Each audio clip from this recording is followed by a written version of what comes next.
Thank you. Good morning. I am so glad you all showed up to be with us today. This is going to be a phenomenal day because it's going to be all news you can use. I always say it's all gold, no rubble. So you know when you're mining for gold, you got to sift out all the rubble so you have all the gold nuggets. We've already done that for you. You're going to get news you can use, things you're going to use today, right now, when you go home, tomorrow morning. You know, Melissa Gates, in marketing her latest book, she talks about what's next. So sometimes you make that decision, like, okay, I'm going to quit that job, or I'm going to start that business. And we celebrate that moment. That's a joyous moment. You know, I'm just going to do it. Have you ever said that to yourself? I'm just going to do it. I'm just going to do it. Okay? Melissa says and what's next? Because just that moment, we're filled with passion, you know, with energy. But then the next day comes the doing. And then that's where we start sometimes walking in mud, trying to reach where we're trying to go.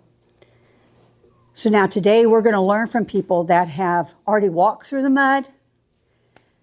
They've already had all the trials, tribulations, and challenges. Not that we can avoid those, but at least, you know, success leaves clues, right? So we're going to learn from what they've done, even though we may not have the same business model as they are currently prospering in right now.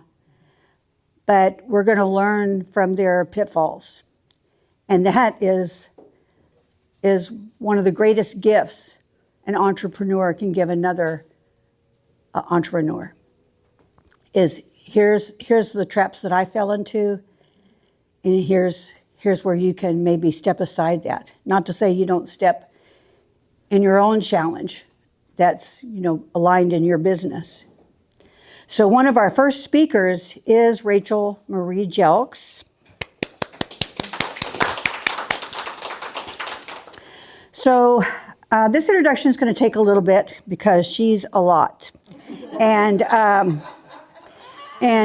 she also signs my paycheck, so I gotta be flowery, okay? No, it's really my honor and my great pleasure to work with Rachel. She started Team Abilities. It wasn't her plan. It wasn't her plan to start up Team Abilities, but she started Team Abilities. I'll let her tell her story. What amazes people in the special needs business, because Team Abilities does serve adults with special needs through group home care, community living, and day habilitation, which is called ISS. What people are amazed at is that she doesn't have a special needs child. Where this was born out of was nursing. And she saw that there was just another way to do it with dignity and humanity. And that is what sets Team Abilities apart. Team Abilities now serves all levels of need, all levels of support. You have plenty of agencies that will take very calm, IDD, special needs adults. Those are easy. We take the ones that maybe have been incarcerated because of their behaviors. Maybe they've assaulted someone out of their own way of trying to communicate, but assault nonetheless. Where they may scream, yell, kick, bite, spit. But somehow when they come to Team Abilities, I'm not saying in all cases, but in most cases, those behaviors begin to subside because they have found safety. Because when they go into a behavior, we don't say, stop that. We say, what are you trying to tell me? What are you trying to communicate? What do you need? Because that is their form of communication. Christina on the front row also is in that same business, is in working with special needs. She understands. And of course, we all want very harmonious homes, but that's not always the case. But when I'm touring a family, you should see the relief that overcomes them when they find out we have a place for their child, because they've been everywhere else. Some agencies won't even take someone in a wheelchair because of toileting issues. So we do it all. But it comes from leadership. It comes from the heart of our company, which is Rachel. It comes from her dedication to serve. And so she has created numerous businesses. You know, quite often I'll get a phone call saying, hey, guess what I just, think about this. Guess what I just did. And I haven't really spent that much time with her today, so I don't know. I mean, have we started a new business this morning? Or okay. But you know, sometimes people say they're serial entrepreneurs. That is not Rachel. Serial entrepreneurs is someone that does a little bit of this, does a little bit of that, does a little bit of the other, okay? And none of them really go anywhere. You've known people like that. I always believe in hocus pocus, not hocus pocus, but hocus focus. I just believe that, you know, only way you get anywhere is just focus. You just got to focus on your thing.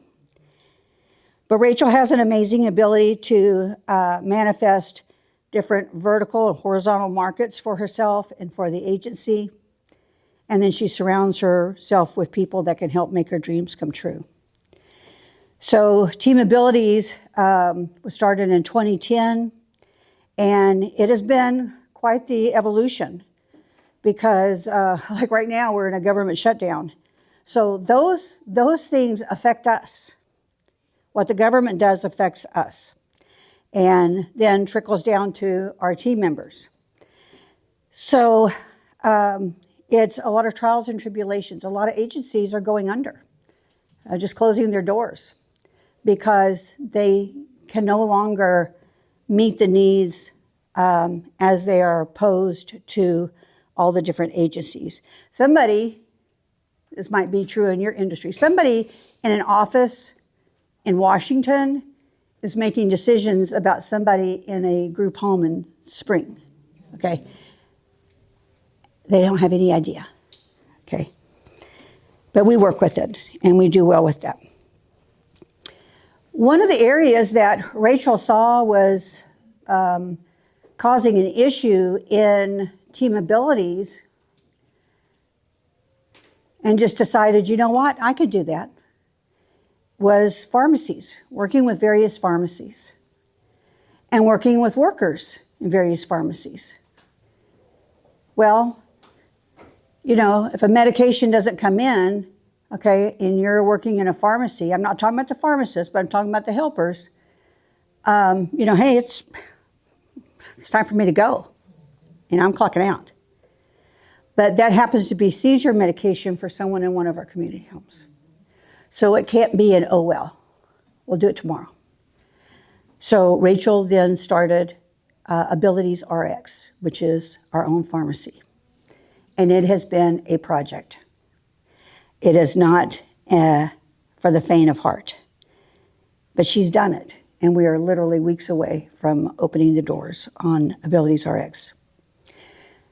Because we have a fleet of vans, Rachel has Jelks Industry Auto Sales, where we're able to purchase a lot of our vehicles. She has also started Southern Concierge. It is a medical transportation service and limo service to transport people with dignity to appointments, to where they need to get to, as well as taking people to events and concerts and special date nights. She also just started Rachel Marie Collective, which is a real estate investment. Again, with team abilities in mind, putting together different type of care facilities, more assisted living or adult daycare. And then she also has a spa called Her Spa, which she has actually sold and is mentoring 2 young entrepreneurs that are taking over that business. So Rachel is someone who gives back and wants others to do well too. It's not she only gets the sunlight. She wants everybody to have the sunlight. And that's what I truly admire about Rachel. Rachel has her family involved in this business. We do several service projects throughout the year. We just had our Project Clean. Project Clean is a day of service with dignity and humanity for our unhoused community. And we do this once a year where we give backpacks chock full of toiletries, clothing, shoes, food, medical supplies, haircuts. We even have showers where they could come out and get a shower with toilets and very nice trailer. We have a lot of volunteers that come out. One has a food truck, and this year he came out and served fried catfish and shrimp, and didn't just make sandwiches for everybody. He invested. A lot of people are involved, and if you're interested, my card will be in one of the goodie bags. You can let me know. So that's Project Clean. And then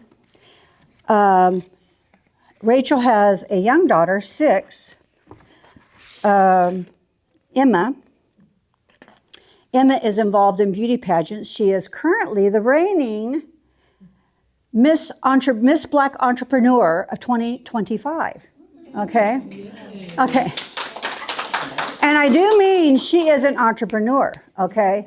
She has a lemonade stand on National Lemonade Day every year, and she's a boss. She's a boss. And she learned from her mom. And where Rachel learned it was at her grandmother's house. When everybody's playing Barbies, Rachel was in there playing business, stamping things, folding things, putting things in envelopes, playing business. So Emma comes by it naturally. She's got a parade this weekend, if y'all can pray for no rain, even though we need rain. And so Emma has her own nonprofit called Sparkle. It's about shining your light. And so in May, which is Mental Health Awareness Month, Sparkle events and Rachel Marie events are going to be putting on a program called Stage of Stars. Stage of Stars is a sparkle and shine event. You've heard of Tim Tebow's Night to Shine? Okay, this is going to be on the order of that. But instead of just having a prom, this is about affirmation. If I can just read you the mission statement, where every adult with special needs gets their moment to shine just as they are, reminding us that confidence looks different on everyone but belongs to all. And so this is a confidence building opportunity where everybody gets a sash. It's with an I am message. Of course, we know God's name is I am. So we affirm the I am, and then they will fill in that on their sash. I am faithful, I am confident, I am pretty, I'm a boss, whatever their I am statement is. And then they will walk the runway where they will be crowned in affirmation of their confidence. With us that day will be a young man named Max, who is on the autism spectrum, who is a designer. And when Miss Emma, affectionately called Cupcake, was walking New York Fashion Week, yes, when she was in New York, walking New York Fashion Week, they met Max, and he will be bringing some of his designs, and we will have people modeling his clothes. And then we will have a very special guest which exudes confidence, okay? Who do you think I'm talking about? Where them fans at? Where them fans at? Miss Shirley. Miss Shirley is going to be there, and she's going to lead us all in some line dancing. And she just recently signed a very huge contract. They haven't said what, but she sure is wearing a lot of Chanel tops lately, so I don't know. I may have to really hit little Shirley up. So with all that being said, I would like to introduce to you Miss Rachel Marie Jelks.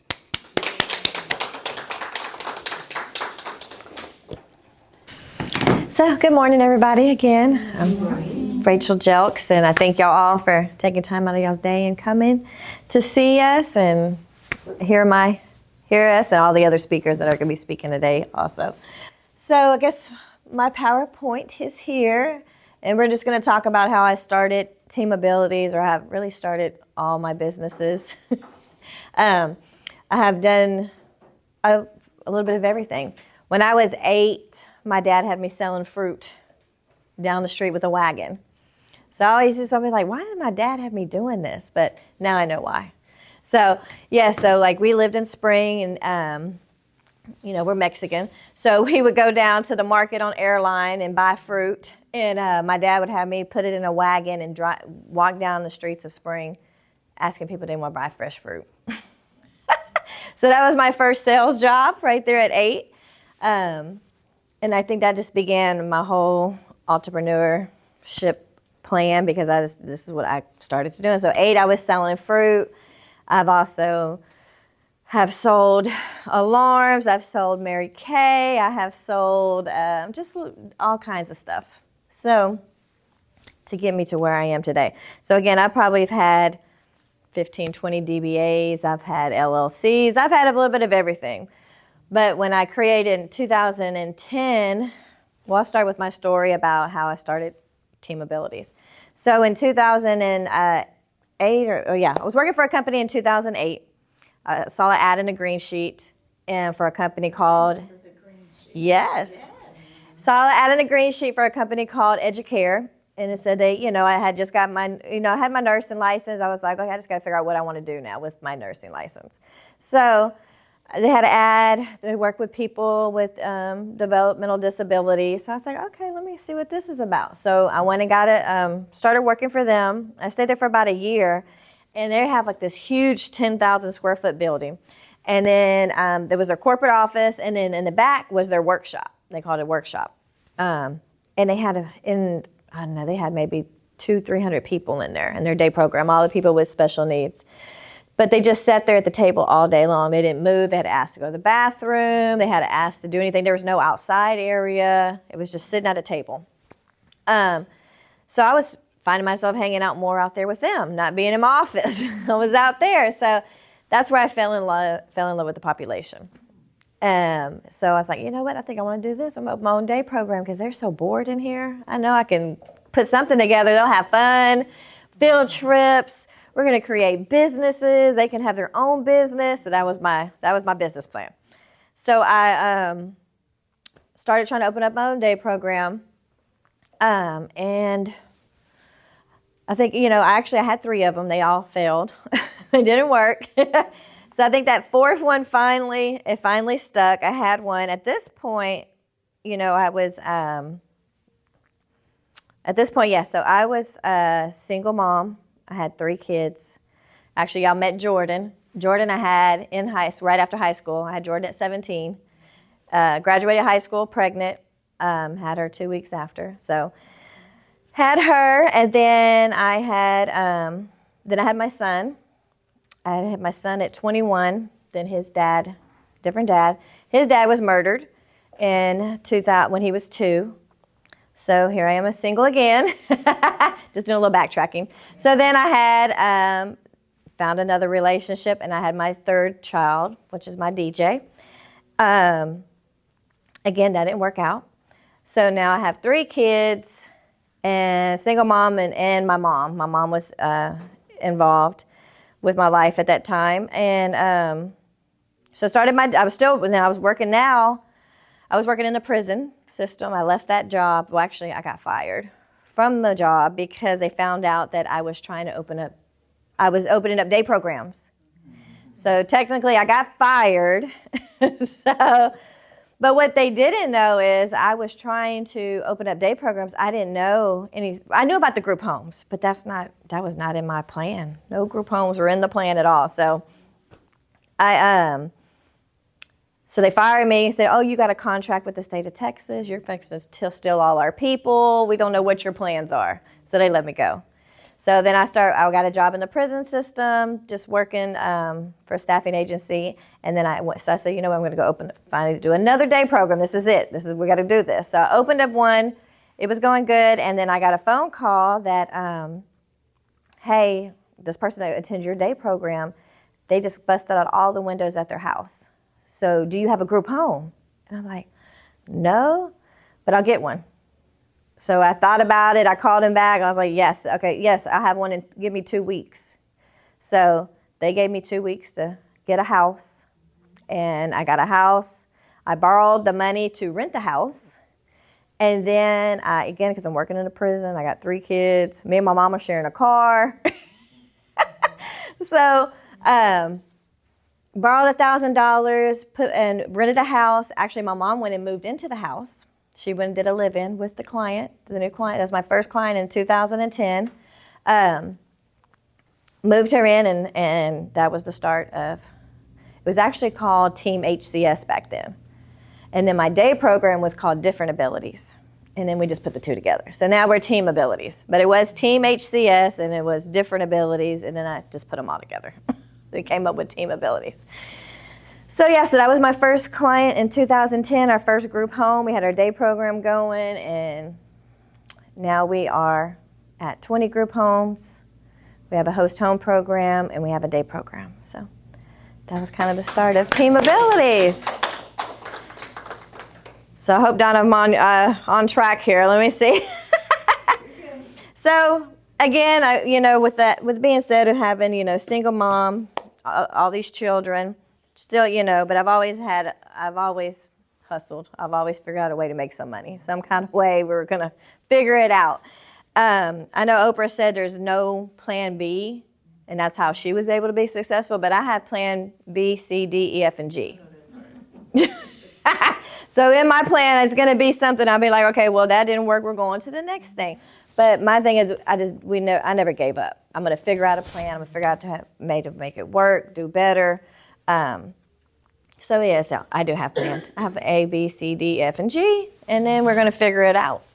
What do you think most people think about first when launching a new business? So usually when people are getting ready to launch a business, what do they think? What's going through their mind when they say, oh, I want to start this business? Any ideas? Money, yeah. Right? Employees. Yes. Yes. So when most people think of launching a business, they focus on financial capital, loans, grants, investors. But what if I told you the greatest capital isn't in the bank? The greatest capital is in you. Self-belief is the foundation of every thriving enterprise, and tapping into your internal capital can turn setbacks into stepping stones. It's your belief that you will sustain when things get hard, and they will get hard. So yes, things will be hard. Sometimes I know I make some of this stuff look really easy, but it's really hard. I'm not going to sugarcoat it, not anything. It's hard work. It is hard work. So ask me how I know. I was told I would be nothing more than a statistic. Those closest to me tried to tear me down even before I even tried to move forward. Now people see the highlight reel. They see the success of my life, and they see the outcome and not the journey. But here is what they didn't know I had. I had belief and I had a choice. The capital I needed wasn't in the bank, it was in me. And the day I decided to invest in myself, everything changed. Again, too, I'm a risk taker. I'm going to try it out, ask for forgiveness later. So my story. So again, I guess I went into my story a little bit. But here's what I learned: labels versus choice. You can believe what others think of you. You can give power to your past failures and mistakes, or you can choose to believe in yourself. Again, child out of high school, single mom, So don't compare. Comparison is an act of violence against yourself, an act of violence against your future. My journey is not your journey. Your journey is not mine. And you can compare your beginning steps with my highlight reel. That's unfair to you. Run your own race. So I'm just here to show you what I did. Everybody's going to go through their own trials and experiences and lessons. There's no losses. There's only lessons. Live like a river, not a road. A road is fixed. A river bends, ebbs, and flows, and is flexible. You will need to be flexible in life to handle the curveballs and challenges that come your way. So yes, I put out fires and I dodge balls all day. And everything I do, I'm putting out fires, I'm dodging balls, swinging bats, and we're figuring it out. So timing is everything. I didn't get to set out to own this agency, but by showing up, exposing myself to opportunities, came upon this business, and that became my purpose. So you don't have to have it all figured out, because everything is figure-outable, right? Is that the word, Donna? Figure-outable. Just show up, explore, and never stop believing in yourself. If you'd like to know more about my mentor program, please visit with me later. Thank you. That's it. Okay. Do you have any questions right now? I have a quick question, kind of leading into that. So, could you give like a brief summary of how do you balance everything? Because you have family, you have your, I won't even say job, you have multiple businesses. So, what's a good example of how you balance everything so things are not lacking? Well, I guess as I've grown, let me start. I have an amazing team. Team that helps me with everything. I have an amazing family. My family is, definitely supportive. Like Donna was saying, you saw my daughter Jordan, who, works now. Like I'm saying, she started at Direct Care staff, and so amazing team with family. My brother, my dad, my son-in-law, my mom, my stepmom, my mom. Yeah, they're all. Somebody does something around here. So even my boys, they volunteer. My 17-year-olds, they volunteer. They work. One was supposed to be working. He hurt his leg. But no, amazing team, amazing family that really helped me. And then too, as you grow, you start getting help too. So again, I've had, in 23, I had a consultant come in because I've never had a consultant in my life. I had a consultant come in 23. It was actually a friend of mine. I reached out to him to hire him. And then that's when he told me he started his own consulting business. So I was like, okay. So he came in 3 months and he rearranged the whole program, the whole business. So again, just like relationships, you're always love something, but you're not always in love. So it was the same thing. I wasn't in love at that moment. So he came, started that fire again with me and told me, everything was good and we're good. So that was in 23. We did a bunch of restructuring, moved people around. We told people this is your new job. You like it or leave it. And that was it. And that was hard for me because I'm a people pleaser. And usually I just create, oh, you can't do that job no more? Okay, come do this job. Oh, you can't do that one anymore? Okay, we'll try it over here. So he came in and we assigned people new positions. And so that's the thing, team, family, team, and then just getting help. Also to my new business coach is here. Miss Lonnie's back there. So now she knows how to pick my brain. She knows how to pull stuff out, just to help me manage everything. Because again, it is a lot. And I love to spend time with my family. I love to go out of town, whether it's down the street to New Orleans or it's downtown to the Marriott. I do my getaways because I do have to go get some kind of peace and get away from everything. I got a question, Rachel. Do you time block your days? Like, you start your day maybe 7 a.m., 7 to 8 o'clock, I'm doing this. Well, 7 to 8:45 is Emma's time. Okay. It's me and her. Okay. Getting her ready in the morning and I don't even talk on the phone. People like Tiffany will call me. I'm like, hey, I'll call you after I drop off Emma, because I try to spend that time with her in the car, no interruptions. So do you do any type of time blocking? I want to do time blocking. I haven't got there. I really wanted to do that because I know in Mary Kay too, they taught us about time blocking. They taught us about family time. It was very important with Mary Kay. Like, you blocked out time for your family. Like, when you got home from 6 to 8, that was family time. No emails, no phone. Just really do your family time. So she was very, taught that to us back then. Because my day, I find for my day, I'm on a task, but then something takes me away from my task. So I'm trying to figure out, for me, maybe I need to consider time blocking and structuring my day. So my question really is, I teach other people to do that, but I don't do it. So I'm like, y'all need a time block. You need to do your emails from this time to this time on Tuesdays. Like, I tell people all the time to do it, but I have not implemented it myself. Like, I have not. And me and Lonnie and Donna and Tip, we're all working on our Trello. We're doing Trello now. So Trello is a project management system. And with that project management, we're going in, and my younger team members, they love it. They think it's amazing. So Jordan, Lucia, all them, they're like, yes. Me and Donna, we're like, what is it? Like, oh my goodness, I got to open up Trello. So I know Lonnie did tell me one thing she did is she put an alert in her phone, open Trello. So then it becomes a habit. Every morning, open up Trello, because no, I don't open up Trello. You know what I open? Open up my notes. Yeah. I have 1,500 notes in my phone. From every project, anything that comes on my head, I just create a note, and then throughout the day, I add to the note, and then to my schedule. Which, again, all that, I want to move over to Trello and just be a Trello person. So we're working on that. We're working on a lot of things to help the work-life balance. Again, but as I've grown, I do have people in place. But again, there was one time I did it all. I was the case manager. I was the program manager. I did office out of my house. I had a house. My kids, they knew that part was the office. I had a file cabinet. I had a desk. Sometimes it was a dining room table. But I always had an office, and did it out of my house at first. Then, slowly built up. Again, my day programs have been the same way. I think one of them I started out with, we were over here on Wells Fargo, rented 1,200 square feet. And people are like, what are you going to do with 1,200 square feet? I'm like, I don't think so. Go. Then they're like, no, you need another one. So again, by the end of it, I had 4 1,200 suites because we just kept growing. We just kept growing. So I hope that answered a little bit, but I'm still working on work-life balance in a way. But family is very important to me. I love to be with my family. I love to take breaks with them. So people are like, oh, you're leaving again, but y'all got to let me leave. Let me leave. Let me go have my little break, and I'm coming back. And I usually come back with a new idea. So.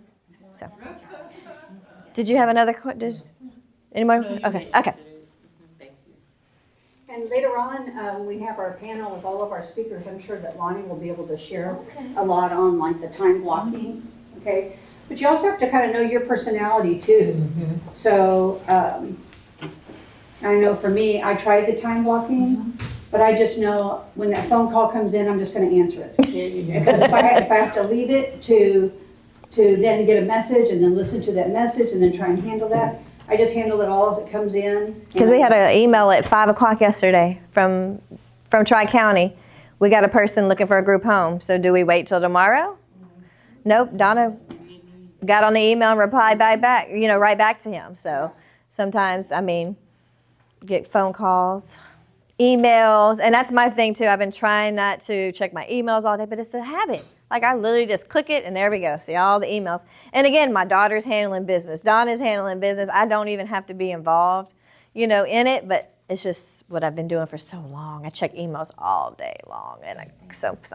Yeah, because also, again, because you're working with human beings. So we really can't put that email off till tomorrow, because it could be someone that, we had a team member, that's what we call our consumer team members, that was left at a doctor's office. They abandoned her. Yeah. And so we had, if we didn't answer that phone call or get that email, then what's happening to her? So we drove down there and picked her up and brought her back. And so that there's an urgency with that, with those phone calls and emails. But also just to say, balance is subjective. Okay, there isn't that balance. Right. It's how you find your comfort. Because again, I always say this about Rachel. I don't know, sometimes, does anybody in this room ever worry about making rent or paying their bills on time? So Rachel, for some reason, is not worried at night that she's got 20 rent payments for mortgages. Right. She has 20 electric bills. Right. She has 20 landscaping bills. I mean, it just goes on and be like, I would just be like petrified, you know. But she's found her balance, and her balance is, okay, she's slamming all during the week, but then she's gonna go away. And we try to behave and not bother her. Sometimes we can't help ourselves, but. I know you're on vacation, but that's like it. Right. So, but it is subjective, but I'm sure Lonnie's gonna be able to help us with that too. Well, I just want to finish I didn't do my little shout outs, but I got to, shout out to my left and my right, which is Donna and Tiffany. I don't know which one's left, which one's right, but sometimes they switch. So yes, these two right here are team abilities. They are team abilities. So like I say, Donna we got, like our front office and our back office. She's out in the community talking to people, doing tours.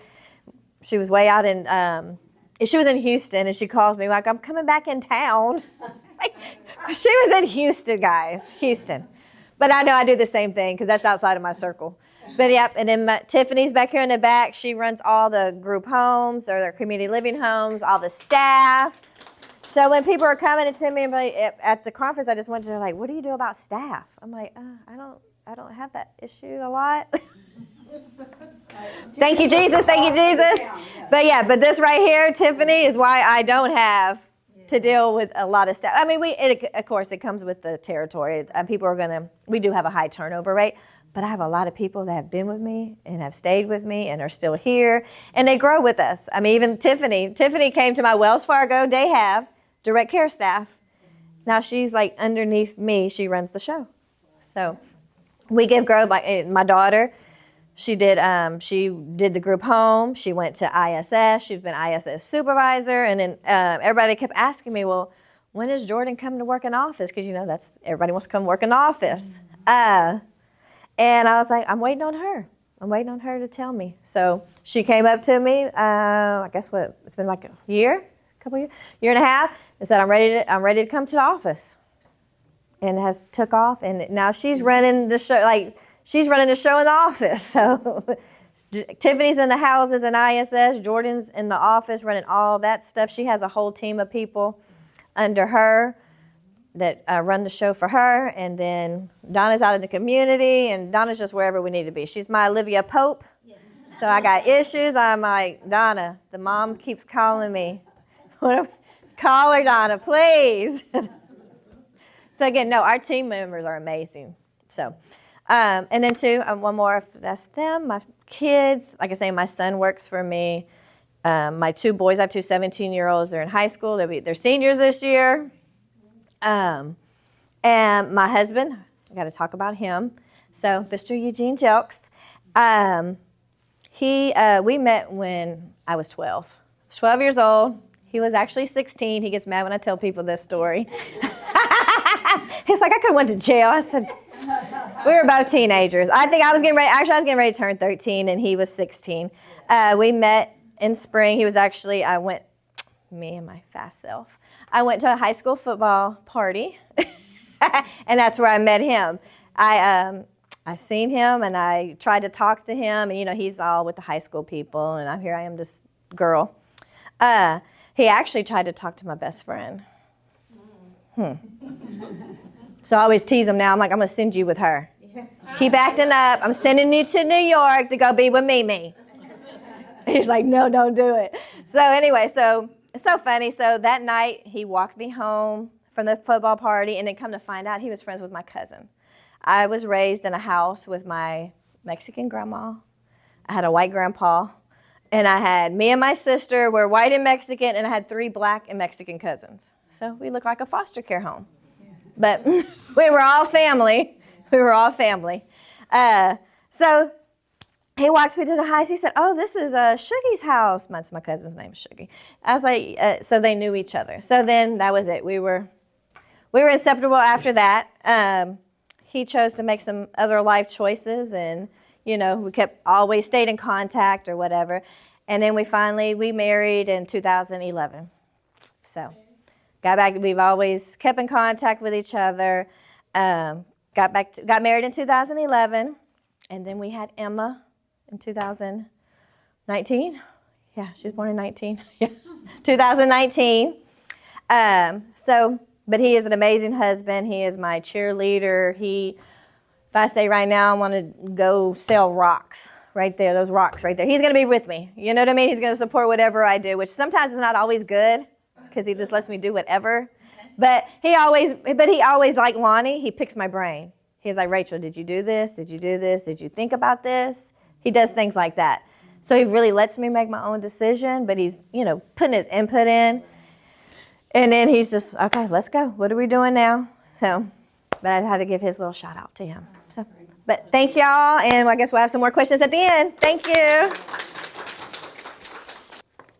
So I'd like to introduce our next speaker, whose shade of red I'm wearing on my cheek. This is Tequila Antoinette Adolph. I don't know how we met. I just know there was never a time that I did not know Tequila. We just were fast friends. We don't really hang out that much because it lives in another universe than me. But she's just one of my best friends. She and Willie are just fabulous, faith-filled people. They've been in the real estate business for, nearly 25 years. And she is a faith-filled, God-filled person. She is very dedicated to serving women and children in philanthropic ways to help them find a new way to live, new solutions for themselves. She has some honors that I think are noteworthy to read because she's not going to tell you about them because she's, like Rachel, too humble. So among her honors are the City of Houston Day of dedication from both the mayor and the city council members from District B, the U.S. Congressional Award from the Texas State Representatives, and the prestigious Presidential Lifetime Achievement Award celebrating outstanding contribution locally and globally. Tequila leads Superwoman Sisterhood worldwide, international sisterhood devoted to empowering faith-driven women through collaboration, mentorship, entrepreneurship, and community service. This movement inspires women to pursue their dreams. So, with no further ado, Tequila, would you please address the group? I had PowerPoints, I had all this stuff, and I even wrote my notes 3-4 times. I changed 4 times today. And it's just like, oh, why you nervous? I said, because I'm going home. I'm from Spring. Went to Hirsch Elementary, Winchie Middle School, Twin Creeks when it first started.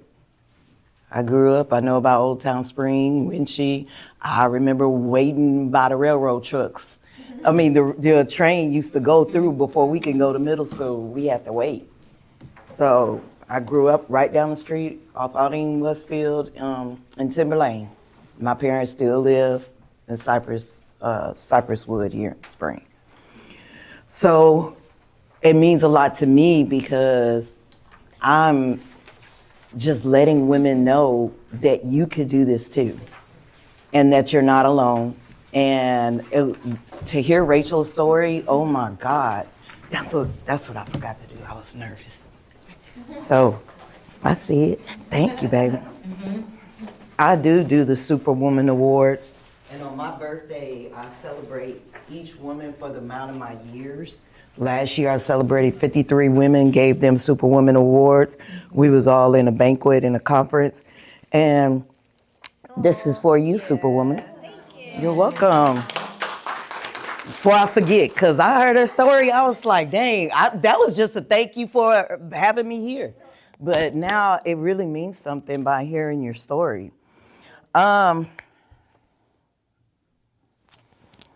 Let's see, she already talked about me. I been married to my husband for 25 years. And similar story, we met when we were young. We had a one-night stand. And I got pregnant and felt that was not the one for me. He just was my baby daddy. He took care of her whenever he needs to or whatever. And then one day my daughter said, Mama, you date everybody and you don't like them. You always complain. Why don't you give my daddy a chance? And you don't want to tell your child, that wasn't my type. We only did it one time and you happened to happen. You know, so I said, okay, I'm going to give him 1 year. I'm going to give him 1 year. And then guess what? From 1991 to 1998, no kids until we got back together and I was pregnant again.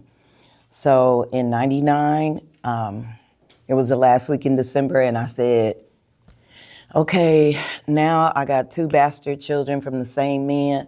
We need to get married. And I called him on that Monday. He said, do what you need to do. And we got married that Friday, December 31st, 1999, because the lights were going to go out. The computers were going to shut down. And then it didn't, but I'm just glad that scared me to get married because he's my true best friend. Besides the 2 daughters that I had, the second one in 2000, and I had twins in 2001. So we have 4 children, 2 grandchildren, and my puppy, Dash, who is perfect. And I treat him better than my children, but not my grandchildren, but my children. All right, so this morning, thank y'all for showing up and giving us the time. But just while we're here, it's about dreams. And really, it's about your reality and knowing that you could do what you could do regardless, age over and over again. We always hear the stories. What's that KFC man? Colonel started it like in the 50s. Mary Kay started young. Everybody started young. Started older because they live life. So this is the most important time. I piggyback off of the capital being you is because nobody can steal your mind. I wrote a book, A Million Is Not Enough, Let's Strive for More. It's on Amazon. I got like the links and stuff on here. But basically what it says is when you have money, it's just like asset. Everything you speak on. Money comes to me easily. Believe that, because your words are everything. I can't afford this, then you're just pushing it away. My husband and I, when we decided to do our entrepreneurship, we made a lot of money. And not necessarily $1 million at one time, but pretty close to it. And as I put in my book, it was just like, okay. And then once we splurged to that level, because his mom was a single mom and I was raised with 4 children, both of my parents still work. And we spent it so much. And then that was early 2000s. And in 2008, the mortgage industry fell. And we went from living the high life to being on food stamps. And literally, he had to work as a janitor in a church and part-time because they didn't have full-time positions. And then I was a daycare teacher, part-time, and raising our 4 kids in a 2-bedroom apartment. The only thing when we got to that point was, Lord, just keep our health and our children and our house. That's all we wanted. All the cars went back, everything else, all the friends, and it was just us. And we opened up a home daycare, started back on our feet, then we got into a daycare center and went back to real estate. Real estate is one of it's like the best industry to be a part of. But you don't have to be a real estate agent to do real estate. There's so many facets of it. You can invest, you can know people, you can help, you can refer. But to have your own piece of land is your own peace of mind. And so that is the reason why I wrote my book, because of course I want you to be real estate. I want you to come on with me, but I just really want you to have your own peace of mind, and that's in real estate. Few things that I talk about is your circles. And I'm a 70s baby. I don't know. I don't care what everybody say. Women don't like to tell their age. I'm telling you, talk to a 70-year people born in their 70s. They'll tell you, I'm 53. I'll be 54, and we gonna always tell our age. Thank you. That's why, and can still do the splits. But it's based on your circles, and you should have several circles. And you have to learn. I had to learn this because I didn't. I just was like being with everybody everywhere. But the 3 circles that I want you guys to have is a faith circle, someone that's going to pray and say, hey, girl, we got this. Don't even need to know all the situation. And preferably that good circle don't need to know because they don't want to.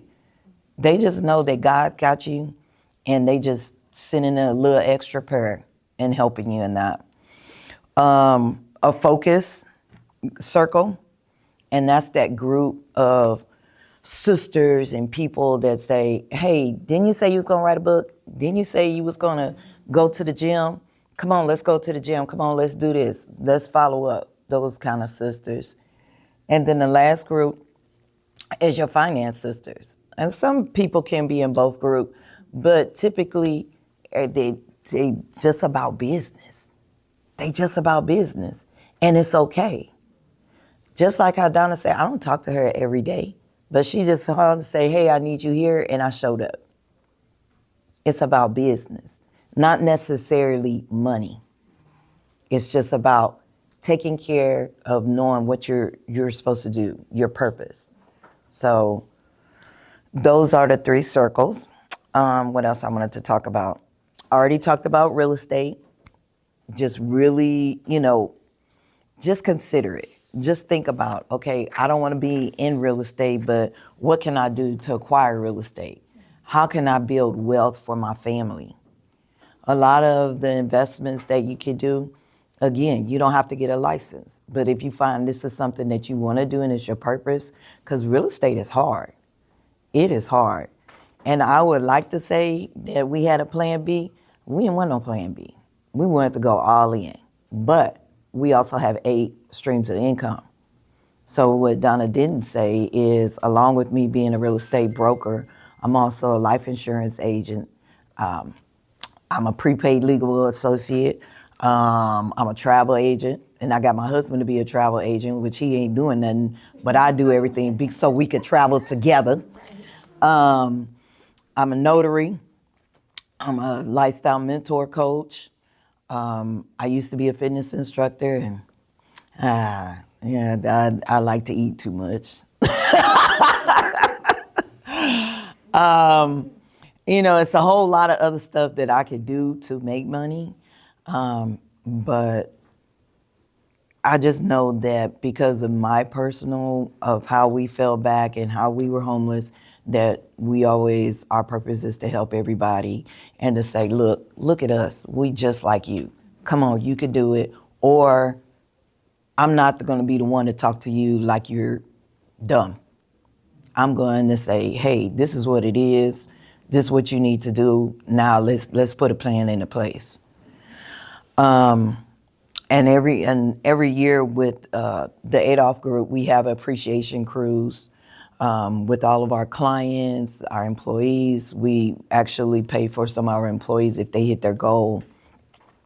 But because I'm a travel agent, I get a discounted rate. So every year, so if y'all want to go, this year is unusual. Usually it's from a Thursday to Monday, so you just go to weekend. But this year we're going on an MSC cruise, so that happens to be a full week. If you want to do that, if not, next year, we'd love to have you. This going on our 4th year.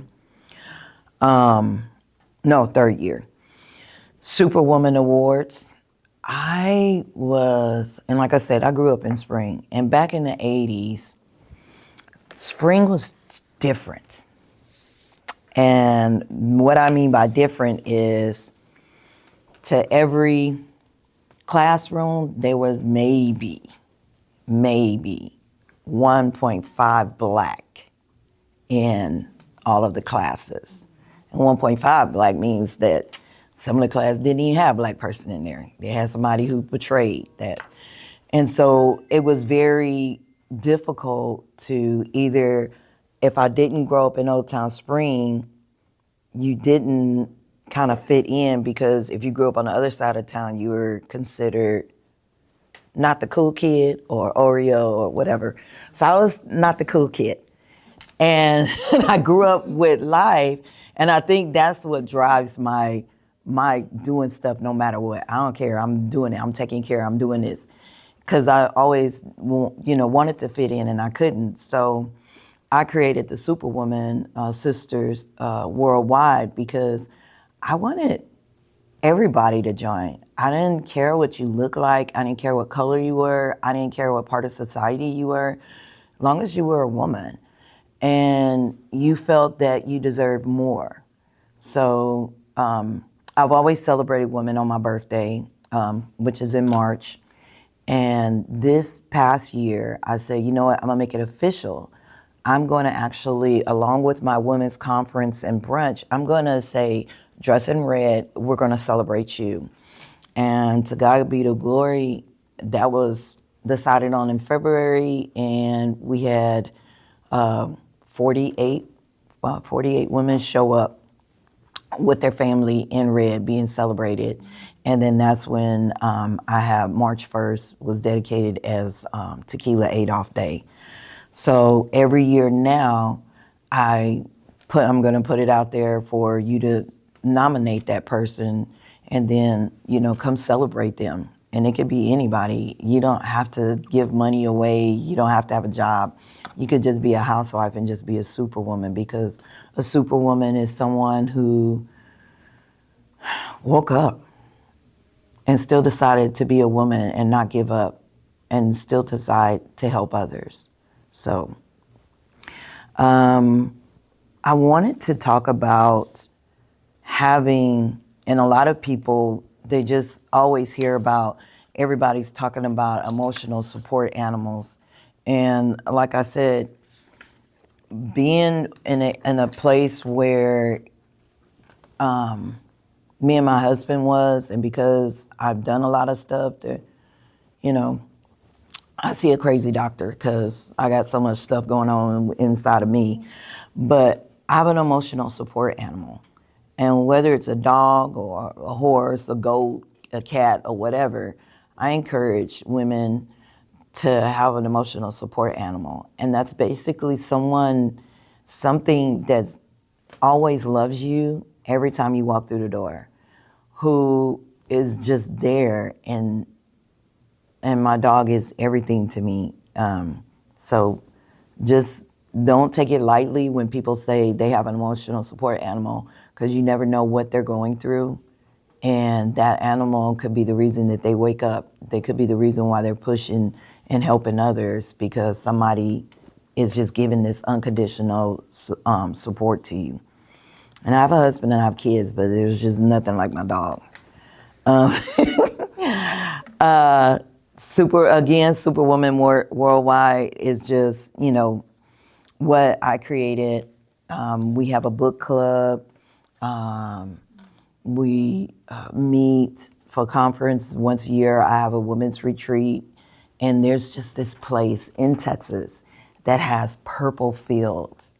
And we'll go there, and it has natural, what is those geysers? But you do, the mud baths and stuff. It's in Texas, y'all.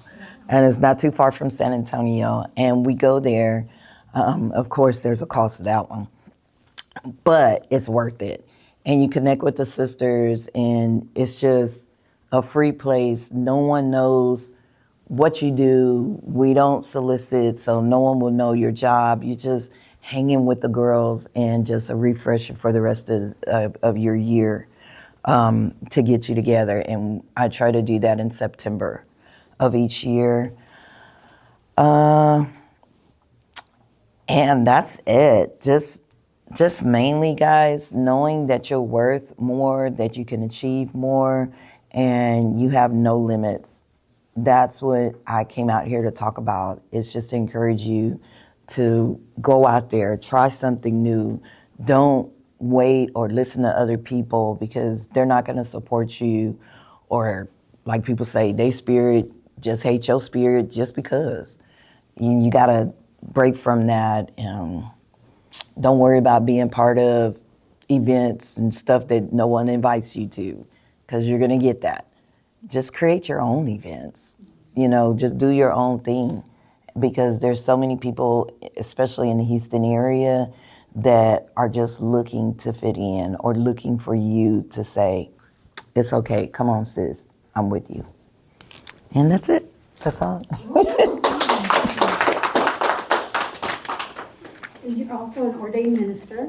Ordained minister, women's marriage counselor, because my husband and I were almost going to go through a divorce. A whole lot of stuff. And I wasn't perfect, because when we were going through a divorce, I already told you I was headstrong.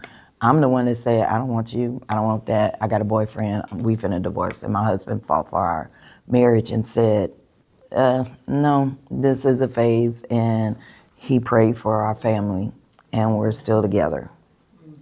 Yep. Do y'all have any questions? Or? I want to thank you about the transparency about that, because oftentimes cultural mental health goes ignored, and you're encouraged not to go get help or trying to communicate. People make you feel like you're crazy, but I feel like everybody deals with mental health in some form, shape, or fashion. Everybody way of processing it is just different. Yeah, and actually it's not even like the way I feel and do things stem way back from middle school and stuff that happened to me of how I deal with stuff now. And I'm just grateful that my husband dealt with some stuff too, where he's just like my calm to my storm, and just like, oh no, you ain't running. We finna stick this through. So yeah, I'ma always be transparent, because I'm too old. I'ma forget if I say a lie. That's everybody else. They was like, oh my God, you're so mean and straightforward. I said, because why? Because if I lie to you, I'm gonna forget that lie. So I might as well just tell you the truth.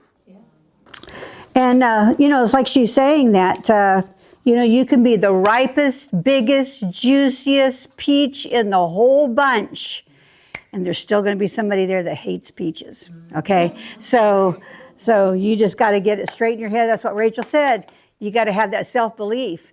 And even when you're starting your business, people are thinking about getting money, but they're also trying to get staff.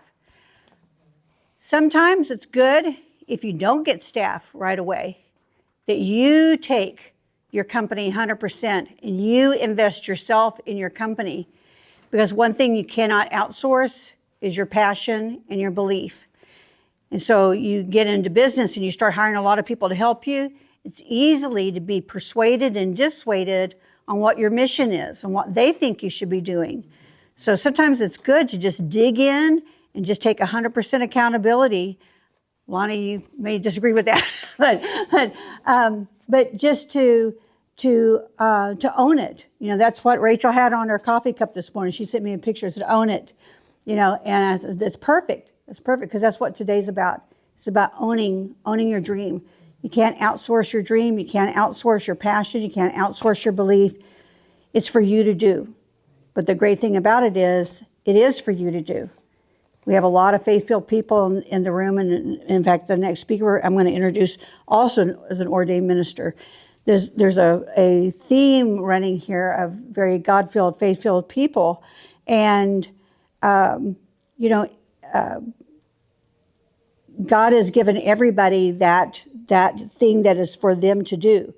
What you're doing, Shalitha, is not what Alicia's going to do, and what Alicia's going to do is not what Angel's going to do. But all together, we support each other, right? And like Tequila's saying, you got to get your group together and make sure that, everybody in your boat there's not someone there drilling holes in it, that everybody's supporting you. What is it? Not everybody in your circle is in your corner. You got to be very selective. And, the Bible talks about discernment. You got to have discernment. So let me introduce our next speaker, and then we'll have our lunch. Shalitha D. Lott is the founder and senior makeup artist for Divine Hands by Essence. I met Shalitha through a networking event, and then we became fast friends. And and work together on some things. And she is driven by the Gospel of Matthew, to let your light shine so that men may see your good deeds and praise your Father in heaven. And that is Shalitha, is just take her lead, take her lead.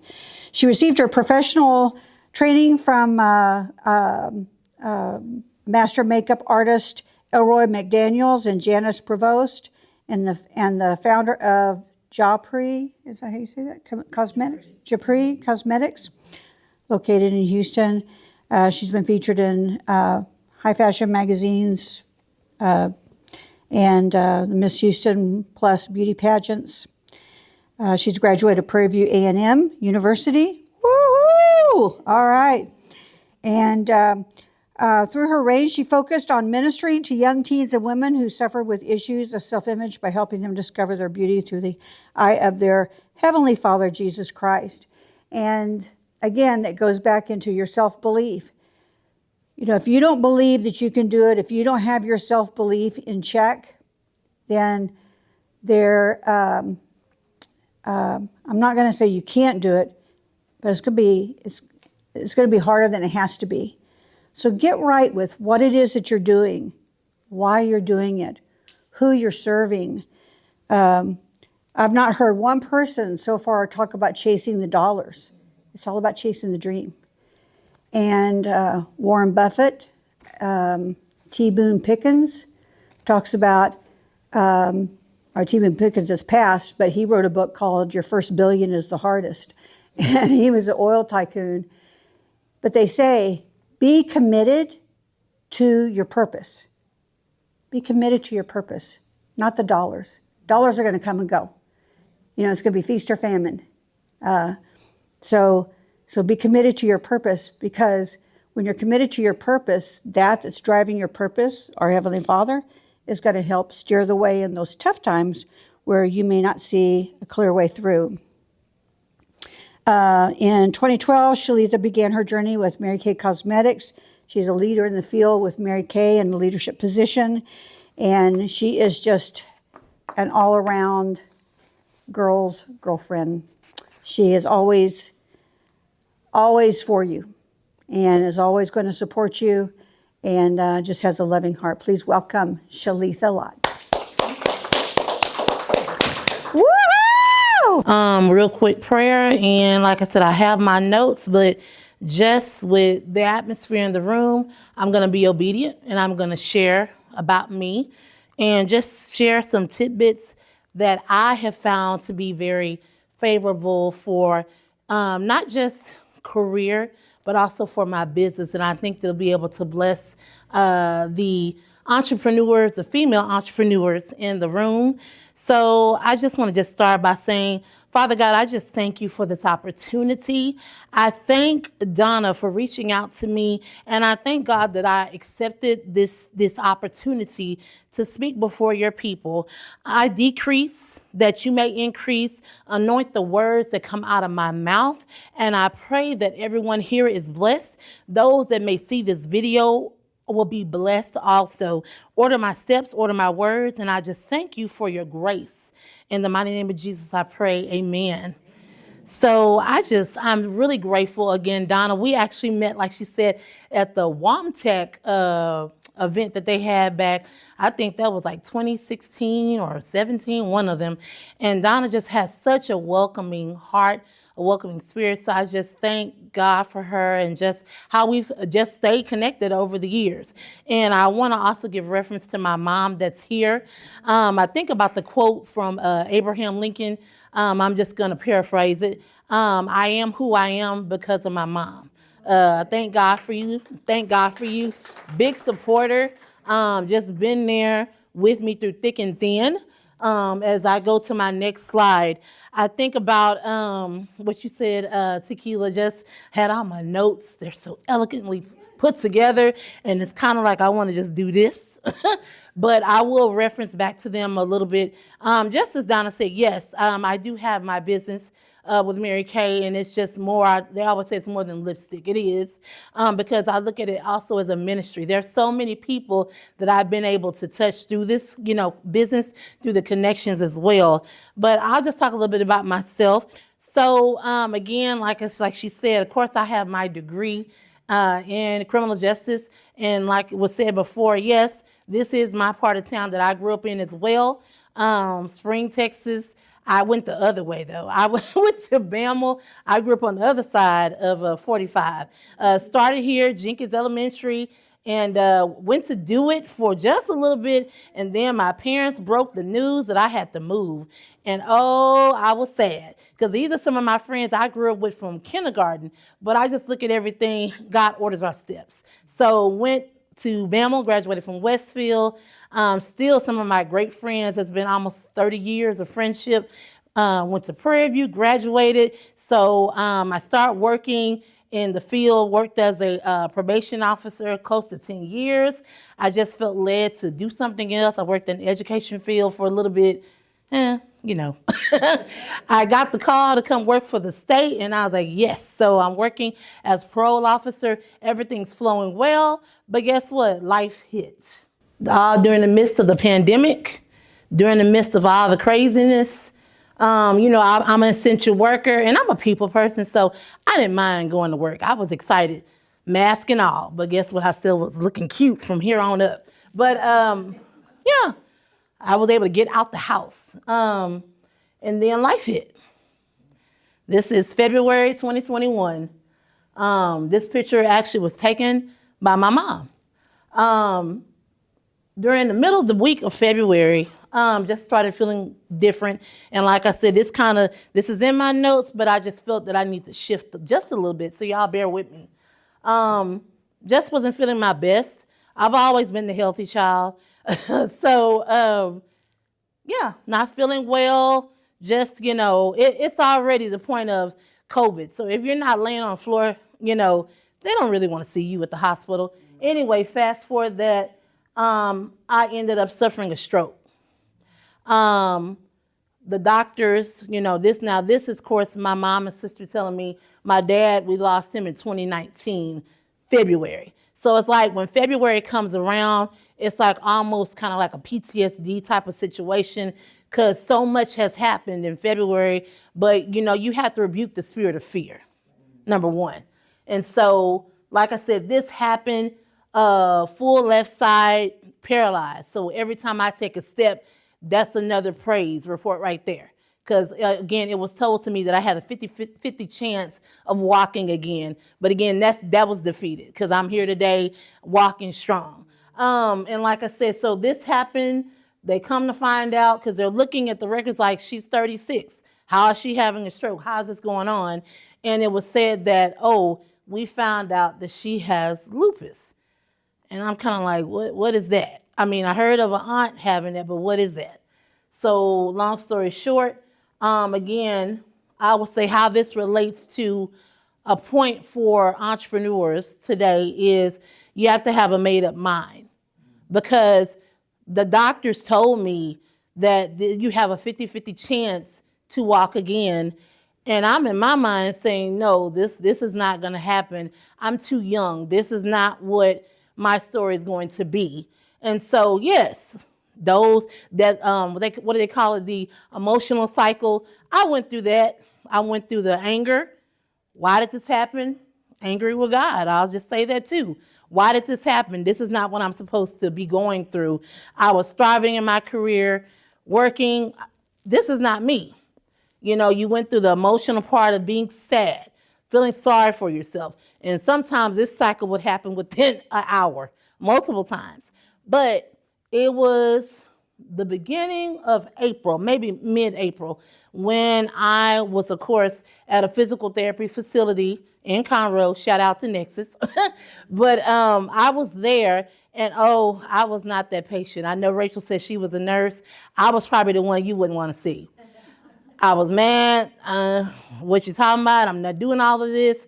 But I say this, I had a wonderful physical therapy coach that was crazy. I said he was crazy. But the thing was, it was like he had a way to work with you to get you up and get you moving. And so as I sat there one day and I thought, okay, I say I want to walk again, but when you think about it, they're trying to get you to do these certain exercises to strengthen your bones because guess what? You haven't walked. And one thing I have noticed, I didn't realize this, but being in the bed, it takes a lot of your strength. I've always said, my mom said, get out the bed because the bed will take your strength. Literally, it will.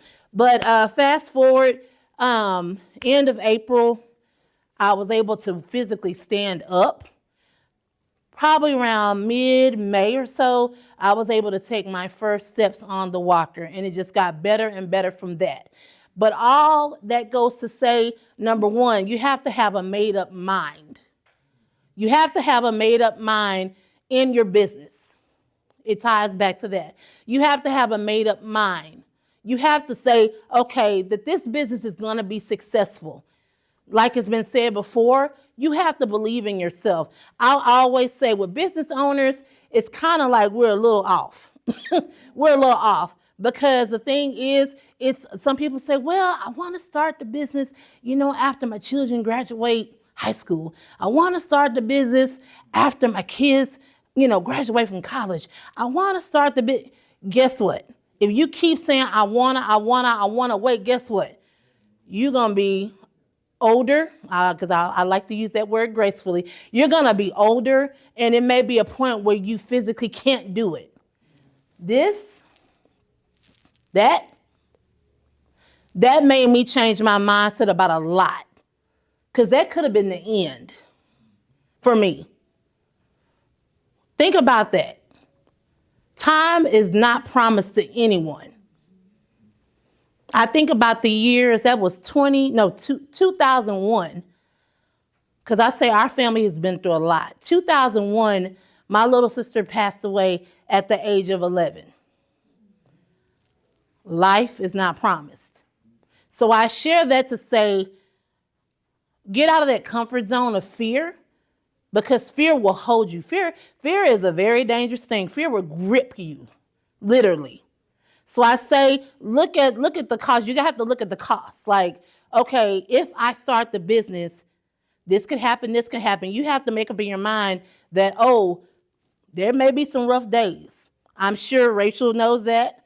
There's some rough days. Tequila, you know that. Thank you for being transparent. It's some rough days, because guess what? In my mind, that was the year I was going to get my house. I had money saved up. The house, my first house.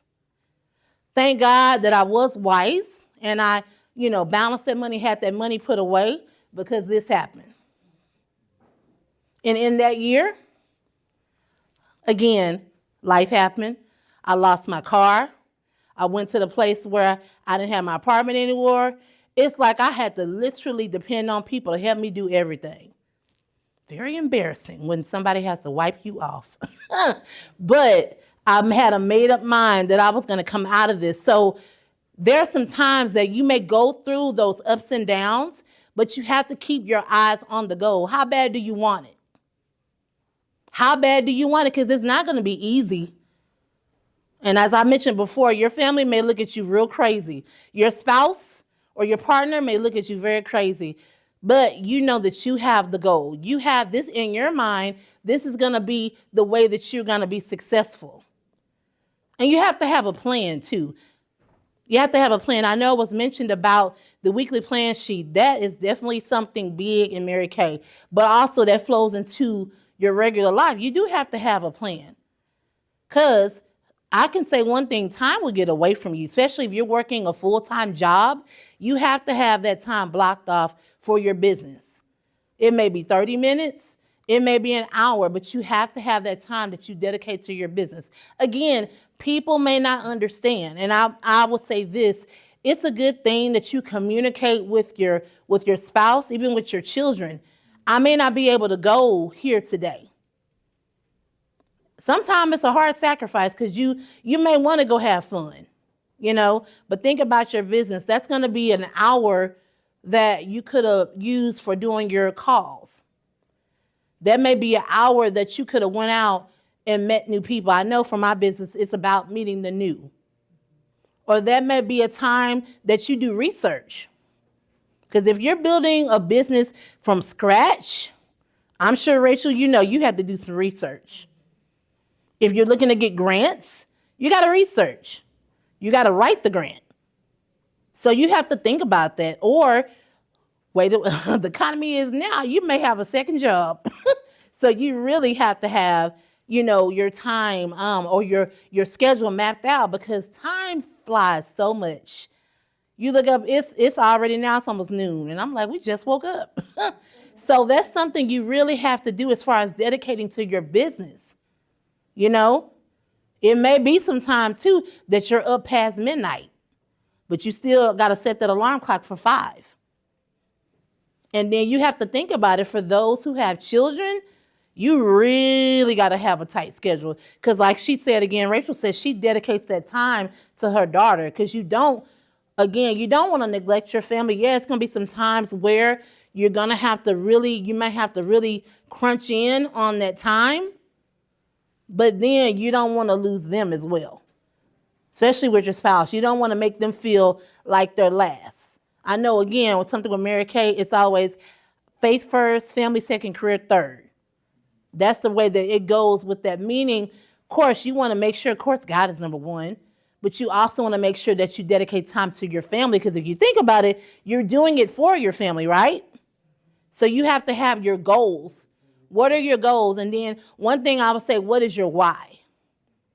As entrepreneurs, you have to have your why. That why is going to make you get up earlier when you want to stay in the bed and hit the snooze button. That why is going to make you want to do just 30 minutes more of your work instead of going out with the friends. And it was said before, you have to have that supportive group. Because usually they're like, girl, you doing that again? We want to go here. Or we want to go there. We want to go out of town. So do you want to waste $1,000 going out of town? Or do you want to take that $1,000 to dedicate to your business? So it's decisions that you have to make as well. So those are some things you have to think about, right? So again, I would just say with that, with my situation, again, referring back to this, it's decisions that I had to make. And I would also say, having your own business, you're going to go through some rough times. It's going to be painful. And there may be times that you're by yourself. I remember many times when I was at the facility there, because I had to live there for 90 days. That's rough. 90 days in a place that you know nothing about, in a place where you feel like, why am I here? Because I will be honest, there were some people that didn't, not only did the sickness affected them physically, the sickness affected them mentally. So you have to kind of balance that out as well, And as you see, I'm a diva. So they called me princess when I was there. That was rough. Because some people are like, that was you? Yes. So it was some things you had to adjust. Going back to your business, there may be some things that you have to adjust. There may be some lifestyle changes. You can't go to the nail shop every week. You may have to go once a month. Or like we did during COVID, you may have to use the press-ons. Shout out to Gorilla Glue, because that would hold them on. So you have to think about that with your business. So think about that with your plan, a plan for the business, a plan for your scheduling, how you're going to work the business. And then you may also have to invest. I know, Donna, you mentioned about you have a coach. I know it was a coach. You may have to invest in a coach. So again, you may have to think about going back to, what are you spending your money on? What are you investing? I'm sure many of the business entrepreneur people in here will say it was some sacrifice that had to happen. But then think about the goal at the end, right? You have to think about the goal. It may be some sacrifices, but think about the goal in the end. You're going to see the fruits. So I will say one thing, you have to be steadfast in it. Because I'll be honest right now, it's some things in my own business that looks a little shady right now, but I have to just keep pressing on and think about the end. Or maybe just 30 more minutes of doing calls is going to help. 30 more minutes of going out, meeting new people, the follow-ups. So those are some things I will say really, really helps with your business, right? And so I know for myself, I really decided to make a decision again, because there was a point where I let my business go. still servicing people, but it was at a point that I faced some setbacks and some obstacles. And we're human. Your feelings get hurt. I probably see if I would go around and ask the entrepreneurs in here when they had a failure, that hurts. Especially when you're all goal for your goal and you have that failure. I'm sure, Tequila, when you said about you lost everything, you went through homelessness, and you talk about that SNAP card, guess what? In my wallet, I still carry it as a reminder. After that, it was a point that I couldn't work. I was walking, but there was still some areas of weakness. Or it was at a point to where, I didn't mention it, but they talk about the damage that occurred on the right side of my brain. Sometimes that can cause seizures to happen, and it will reflect this side. My body will do the jumps, as I call them. So there were times that I could not work, even though I wanted to work. So guess what? That SNAP card, I carry it with me still, just to remind myself that don't ever try to judge anybody. Because guess what? I was in there swiping that card too. Sure was. Getting good food. But that's just a reminder. And always carry humility. And also, I would say this taught me how to really, what's the word I want to use? Show people grace. And I think about the career that I had working in probation, working with parole. It's a point of I showed them I was firm but fair. The people that came into my office, I would address them Mr. Williams, Miss Johnson. Because I would ask people, why are you? Because I'm respecting them. They are human, and I would always tell them, I'm sitting on this side of the desk, you're sitting on this side of the desk. The only thing between me and you is you got caught. I didn't. Not that I had a criminal background. Didn't. But I would just say that to, yeah, that's true. And I carried that humility, and even going through this, it's a different thing. You may see someone get out the handicap. They're parked in the handicap. They get out. Nothing wrong with them. You don't know. Because people may look at me and say, she got a handicap lanyard. It's probably her grandmother's. No. Yeah, exactly. It's for me. It's for me. Because I may have some days. Because that's why I tell people I may have some days.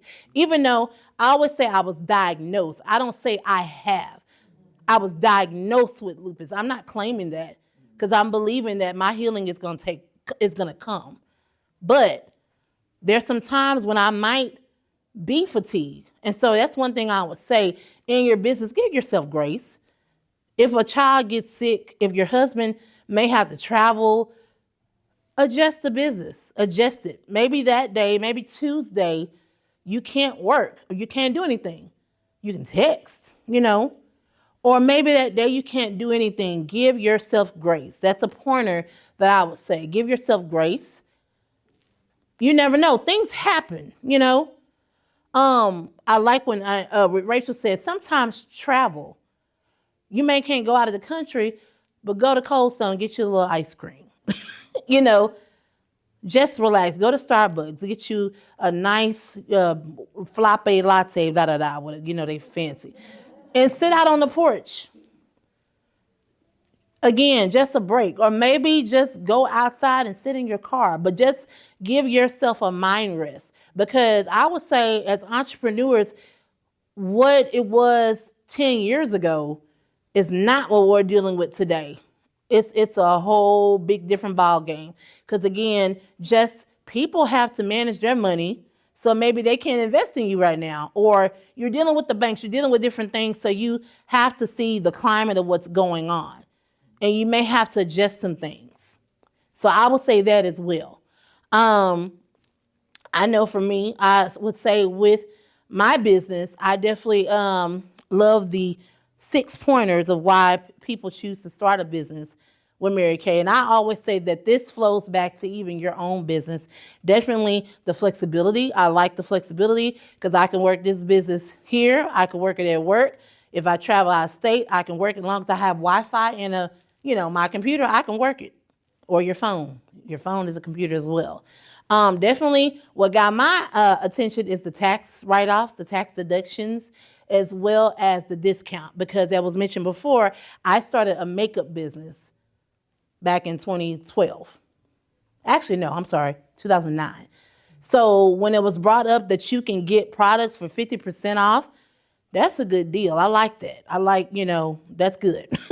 And also, I would say with the tax deductions, wonderful. My gas when I used to come over here, write off.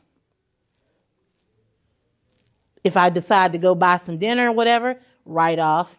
My nails, write off, because it's part of my uniform, my business. Of course, that little area in my house that has my desk, my office, you measure that, half of your rent or your mortgage, you can write it off. So I would say with that. Also, definitely the personal growth, the confidence, the sisterhood. And I don't want to just limit it because we do have men in the business as well that are very successful. And then also just the impact. I would definitely say for this month, of course, it is Breast Cancer Awareness Month and Domestic Violence Awareness Month. With our company, we've donated millions of dollars to cancers that affect women. Also, domestic violence shelters every year. They choose about 10 at least, and they donate money to that. Pink Doing Green, those that are environmental, so many years, they plant various trees in different areas. So this is a company that gives back. So that's some things about that. And then also the recognition and awards. I'm a type I personality, well, actually DI. So I'm definitely a leader. I'm a decision maker. But also, if you flash some money in front of me or some jewelry or something, that gets my attention. So definitely the recognition. I would say, it's great that, at a job you work 10 years, you get a pen, whatever. I've earned trips. I've earned rings. I've earned purses, all the good stuff. I like that. And then, yes, you're going to get your recognition. When I walk into work, fabulous as I am, I'll just get, hey, Miss Lott. But it's great that you can walk the stage and get celebrated. So those are some of the reasons. And then, of course, they have amazing products that I love that are actually manufactured here in the U.S. So that's a big thing as well. I would definitely say, just to close out, because like I said, I jumped around, but like I said, I let the Lord lead my speech for today. I would definitely say one thing about the journey of an entrepreneur, especially female entrepreneurs, is that's a whole nother level. You have to kind of push your way through, I would say, judgment.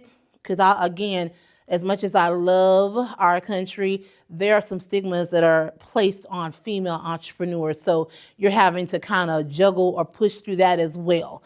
But I would definitely say through the journey, it's not about perfection, it's about progress, And I will say again, there may be some things that you have gone through personally. Self-doubt, that's a big thing you got to push through as well. But you just have to have that belief in yourself. And it's always great to have somebody in your corner that, like the cheerleader. It's always somebody that's that cheerleader. Keep that person close to you, celebrate others. And as you give, that's one thing about giving. I know my pastor and another pastor that I follow talk about just being a giver. Being what's the word I want to use? Of course, compassionate, but just being a giver, supporting others. That's one thing I like to do. I like to support other entrepreneurs and just support people, period. Because, what you give, it's going to come back to you 100-fold. If you're doubting or having maybe you're in that time with your business, you've kind of plateaued, I would definitely say, always go to another entrepreneur or someone that may be a hair grade above you and just, be a student. Even though I'm here everywhere I go for maybe conferences, even at work, if we have someone that's teaching a class, I'm always going to have a notepad and I'm always a student. I like to learn because there may be one nugget that you can pull away from that event that you're at. I would just say, like I said, I kind of hopped around. But I would definitely say with your vision, with your business, just keep that in the forefront. and just know that beyond what people may say, beyond what's going on in our climate, especially right now, focus on how you can be a solution. I've heard that so many times as a business owner, if you can solve a problem, you don't have to worry about money. Look at what you can solve. Look at the problems that you can help someone. And not always, don't walk into, because I know that's something that they taught us as well. Don't go into an appointment with dollar signs in your eyes. You know, go into the appointment really just seeing how you can be a blessing to that person. I can look at this week, it's not related to business, but with one of the students, because I coach students. That's my current career now. I'm a career coach at Prairie View. So a student came in and we had a coaching session. And again, we're going through actual training again as coaches just to elevate things. And so kind of come into the appointment, they just said, really check on the person and see how they're doing.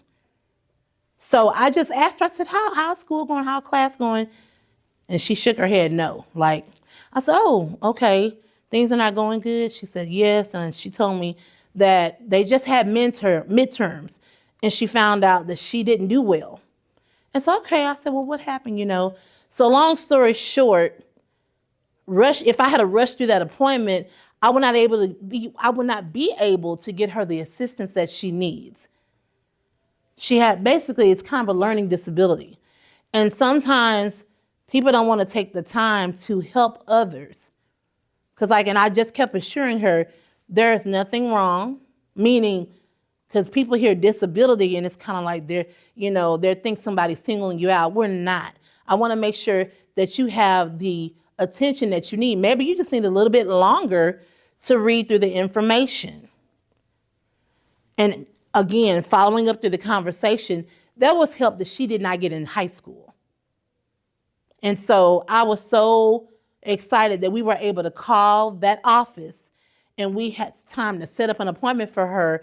And just to see how she left the office, you could see she was smiling, kind of had her shoulders up a little bit more because she broke down in my office. And like I told her, this is midterms. This is not your final grade. This is just to kind of see about, hey, you're at this point, you still got a little bit more time to pull that grade back up. And so saying that to say, you may have a customer that you're working with and you may not earn any money from it, but you're sowing seeds into the ground. And just seeing that confirms what I'm just saying. You're sowing seeds into the ground. And the word says some plant, some water, and some get the harvest. It may not come to you in that appointment, but you never know. Someone may seek you out, right? And so in closing, I'm so excited that I was able to come and share with you all today. Like I said, these kind of went out the door. I was able to refer back to them, but like I said, I want to be led to share what was on my heart. And hold on. And so I always like to open the opportunity. Like I said, I hit on just, the top 6 reasons. If anyone wants to talk with me on a more of a deeper level, I would love to. But I was just really blessed to be in this room in this intimate setting. Because I was kind of, like you said, tequila. I was like, Lord, is it going to be 100 people, 50 people? And that kind of, you like, make sure, got my notes. And even doing a PowerPoint, I was just sitting there last night. And I just kept hearing, it's not going to be where you have to have all of these PowerPoints. I just kept hearing, I want you to talk. I want you to share. So again, like I said, I'm so excited to be able to share some nuggets with you all. I hope this really helped you. And like I said, I look forward to networking, meaning just having a connection, because it's all about, I heard you saying about circles. I believe it was you, or I think, was it Teresa, about having just a circle, a support circle, really, because one may be doing well, and then one person may need that boost. So thank y'all so much. Thank you. I'll let you move that. Look, I don't want to break anything. And like you're saying, maybe if we can't bring the solution, we at least bring the light. Bring the light and just be a positive spark. You may not have the solution, and I think that's what you do so well. Thank you. Love Thank you so girl. much. I love you, honey. So I think that's what we're all here for, is just to hear the real stories behind women. Again, we see the highlight reel. We see, Rachel out there driving her Corvette and going here and there in New York Fashion Week. And but there are prices to pay. And, it's easy sometimes to look at someone and just assume, oh, wow, they've got it so easy. Okay. But she took all the risk. She took the risk to be able to enjoy the fruits of her labor. And so even though we are talking about risk in our entrepreneurship, but there are so many rewards, and that's what we're looking for. And as we can hear from so many of our speakers, that part of that reward is in our service that we can give back. So it's like the Project Clean. Project Clean costs, several $1,000s. But it is about the day of service and what's the price tag that you can, put on that. And sometimes I'll drive down 1960 and I'll see somebody with our purple backpacks and nearly drive off the road. It's like, oh my God, he's driving, she's got our backpack. He was at Project Clean. So, okay, we're going to have some lunch and take a break. Let me just show you that the ladies' rooms are right down this hallway and then right down that hallway. And I've got a set up here just at your leisure. And then we'll resume. We'll kind of have a working lunch. And then I'm just so excited for the end of the day. And I do hope you'll stay, because that's where rubber's going to meet the road, where you can really start. Because right now you're thinking of all these things. How does this apply to me? What does this mean in my dream and in my day? And then you could ask those questions, those specific questions. So we've got Angel that's going to be speaking about her business and her story. And then Lonnie Jackson, who is a coach. So she's someone that, she's probably picked up on a lot of little nuances that she can give good feedback on. So that's going to be worth its weight in gold. So anyway, take a break. Let's have some lunch. And just thank you so much for being here. Okay.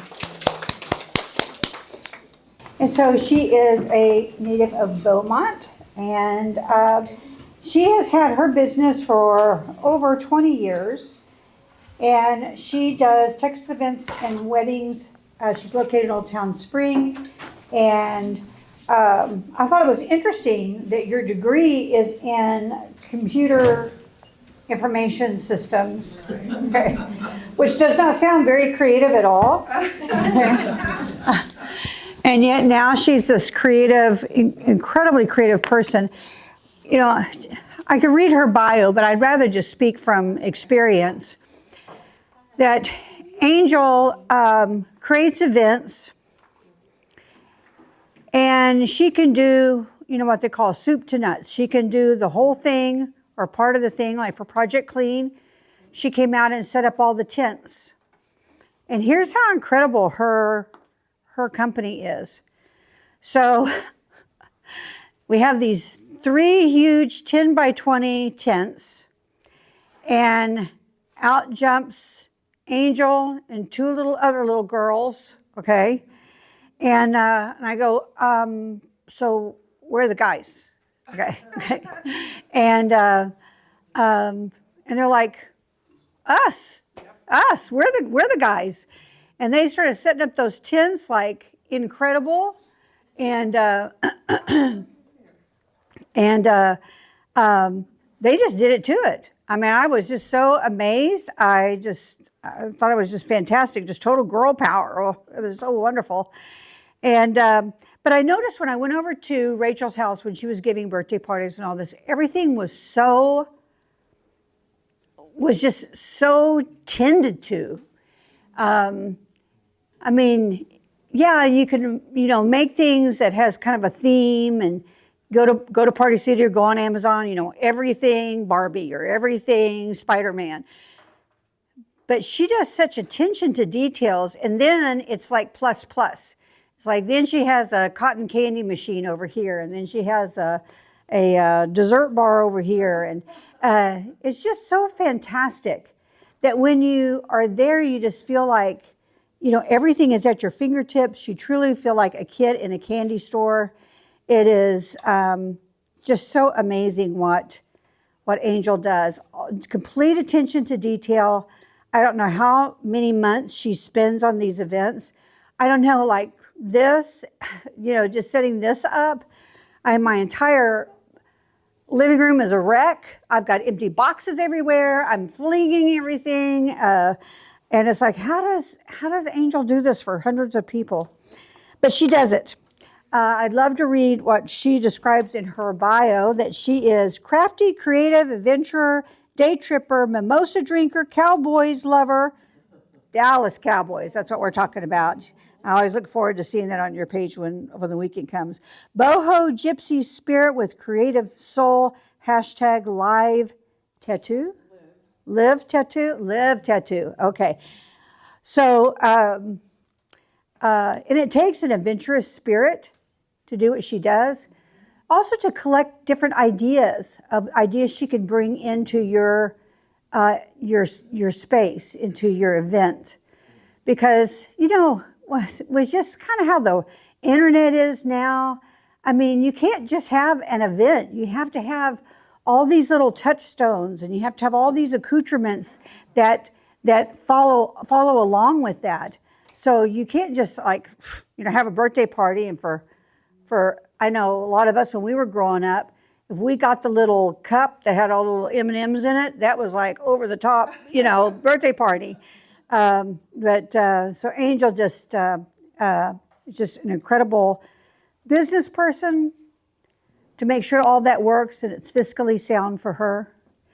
And yet she makes it affordable. So I don't know how she does that also.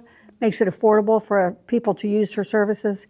And then she has this heightened sense of creativity that people are going to go back and they are going to talk about your event as being just so over the top. So with that, Angel Duffy. Wonderful. Okay, so hey y'all, I'm Angel. That's how I like to open. It's my little tagline. I'm proud to be a girl from Texas, so it rides deep in my roots. I do have a gypsy soul and a little boho spirit. I consider myself an old soul in a lot of ways. When I'm searching for things, a lot of people aren't searching for the same things because I like the grandma stuff. I'm a collector and a hoarder of a lot of things, but I like to share my pretties with other people. So a crash course in me. I am from Beaumont, Texas. I am an only child. It takes a special person, and that's me. Only child and a Leo. So there you go. That's a lot about myself from the beginning. I heard a lot of different things today, and I resonated with everyone on a different level. So I became a mom right out of high school. I have been a single parent to my son for 31 years now. I turned 51 this year. Thank you. I have a grandson that is 10. That is my biggest why. I started wedding planning, I was in the corporate world, my very first job, while I was still going to school, I started corporate planning. It was just a part. I never knew what an administrative assistant was until I became one. And then they said, and you're going to do the Christmas party this year for the company.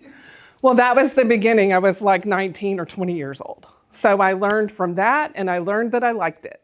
And it just went forward to where I wanted to be involved in every job that I had in the planning of the events, in the committees. I wanted to volunteer. I wanted to do anything. I would show up for work and be like, yes, today is Go Pink Day.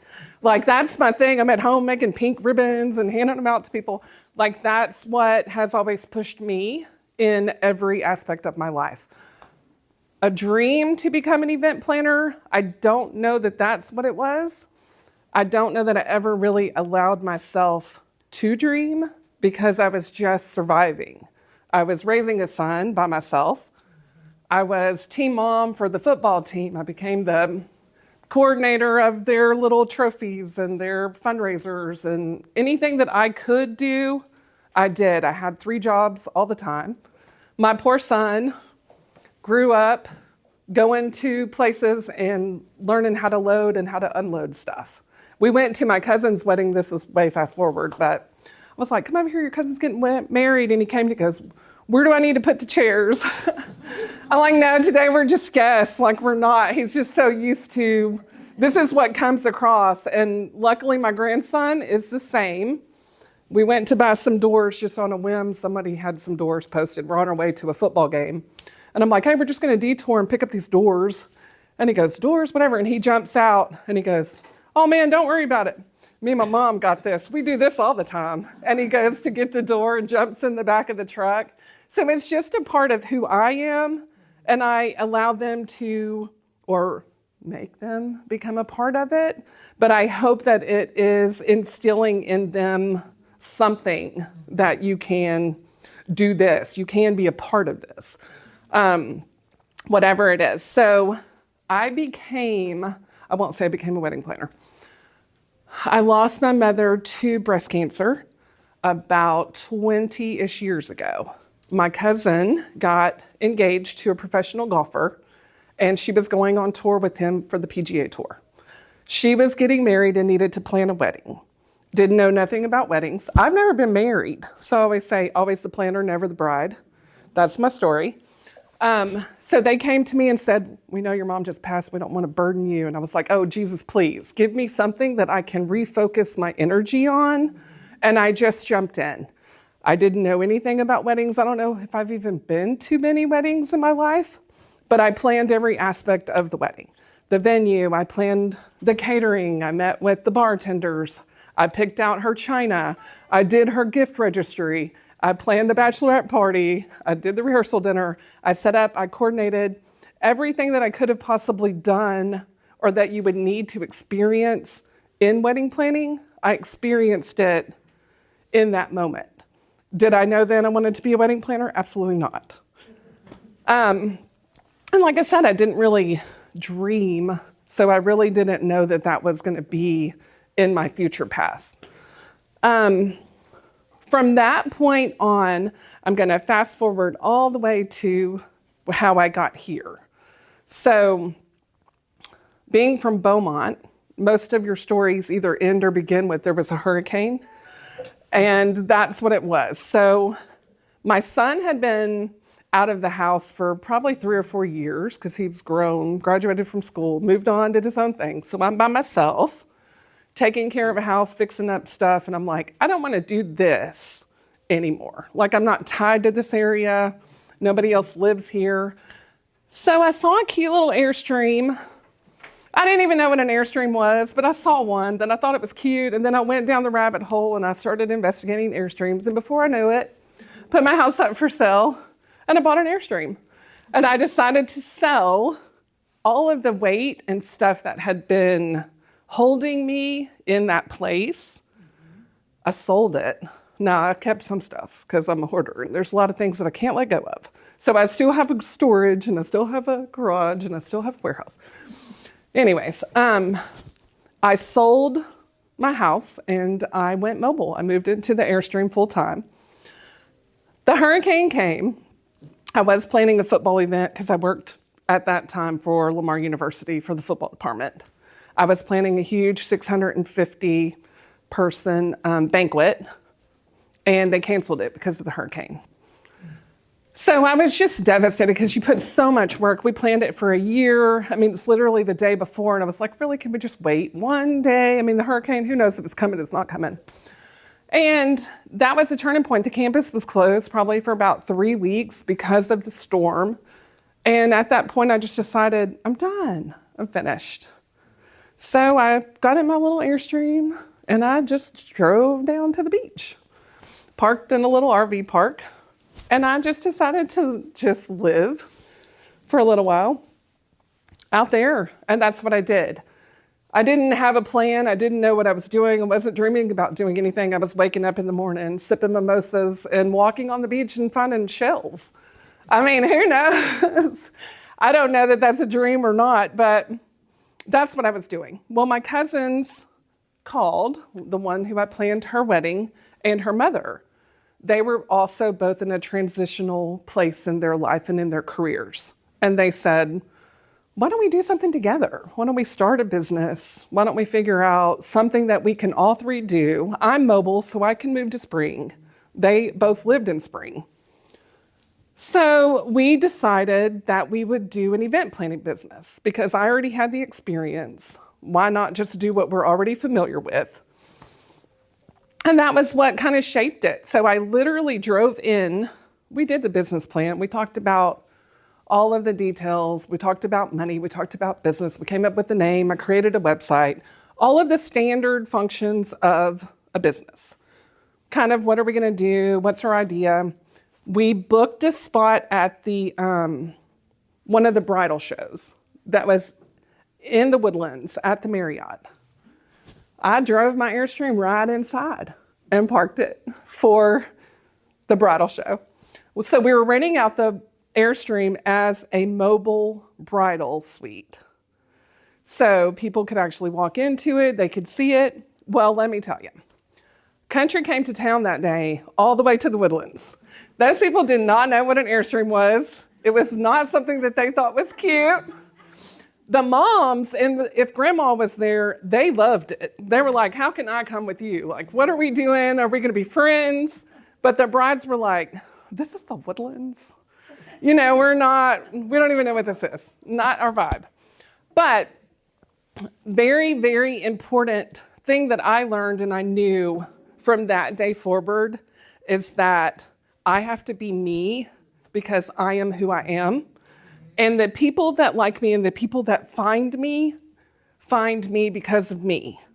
So one of my most important things to express is to be you because you are unique. There are thousands and thousands of event planners in the Houston area and in the Woodlands. Thousands of people that do decor.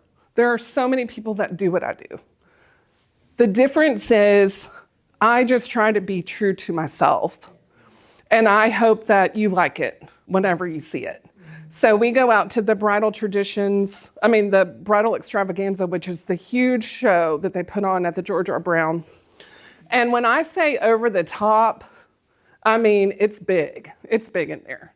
They bring in thousands of brides, and there are hundreds of vendors.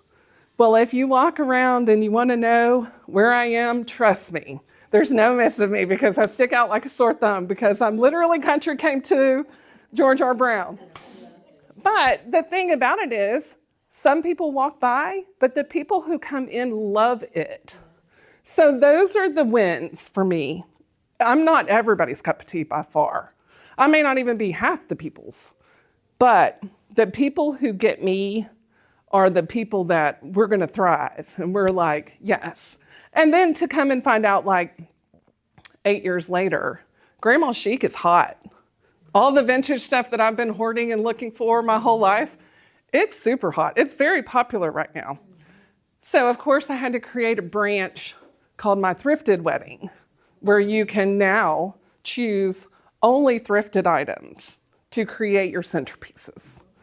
So that's giving us sustainability, reduce, reuse, all of the things. And it's stuff that I already had, but it's just giving them a new life. So that's it. That kind of gets you up to where the place that we are. So this little handout, I want to explain this piece. When we first came, and I say we, originally whenever I moved to Spring, I started an event planning business with my two cousins. We did the business together for about 4 years. One of them took a job, the other one married to the golfer, still traveling the world. So it ended up where it was great, it was wonderful, and we all went different directions. And I was the one 99% running the business, working the business, not making any money to begin with, because when you start a business, you kind of go broke before you start seeing green. So as other people said, green can't be the focus because you're not going to get green right away unless you have it whenever you go into it. So we joined the chamber Right, that was one of the first things we did. Did the bridal show, joined the chamber. We networked for 2 straight years. Anybody that said venue, anybody that said wedding, anybody that said bridal, anything, we called them, we emailed them. We went to the networking meetings, we went to the B&Is, we went to anywhere that we could go to connect. And what happened was I didn't book events from those places, from those networking events. I created relationships with people. And those people are people that I use still today. I have a cake person that I have used for the past 6 years. I have rental people that I work with. I have a marquee girl that has become my best friend.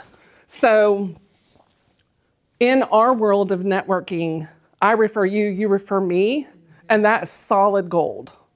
And that's free.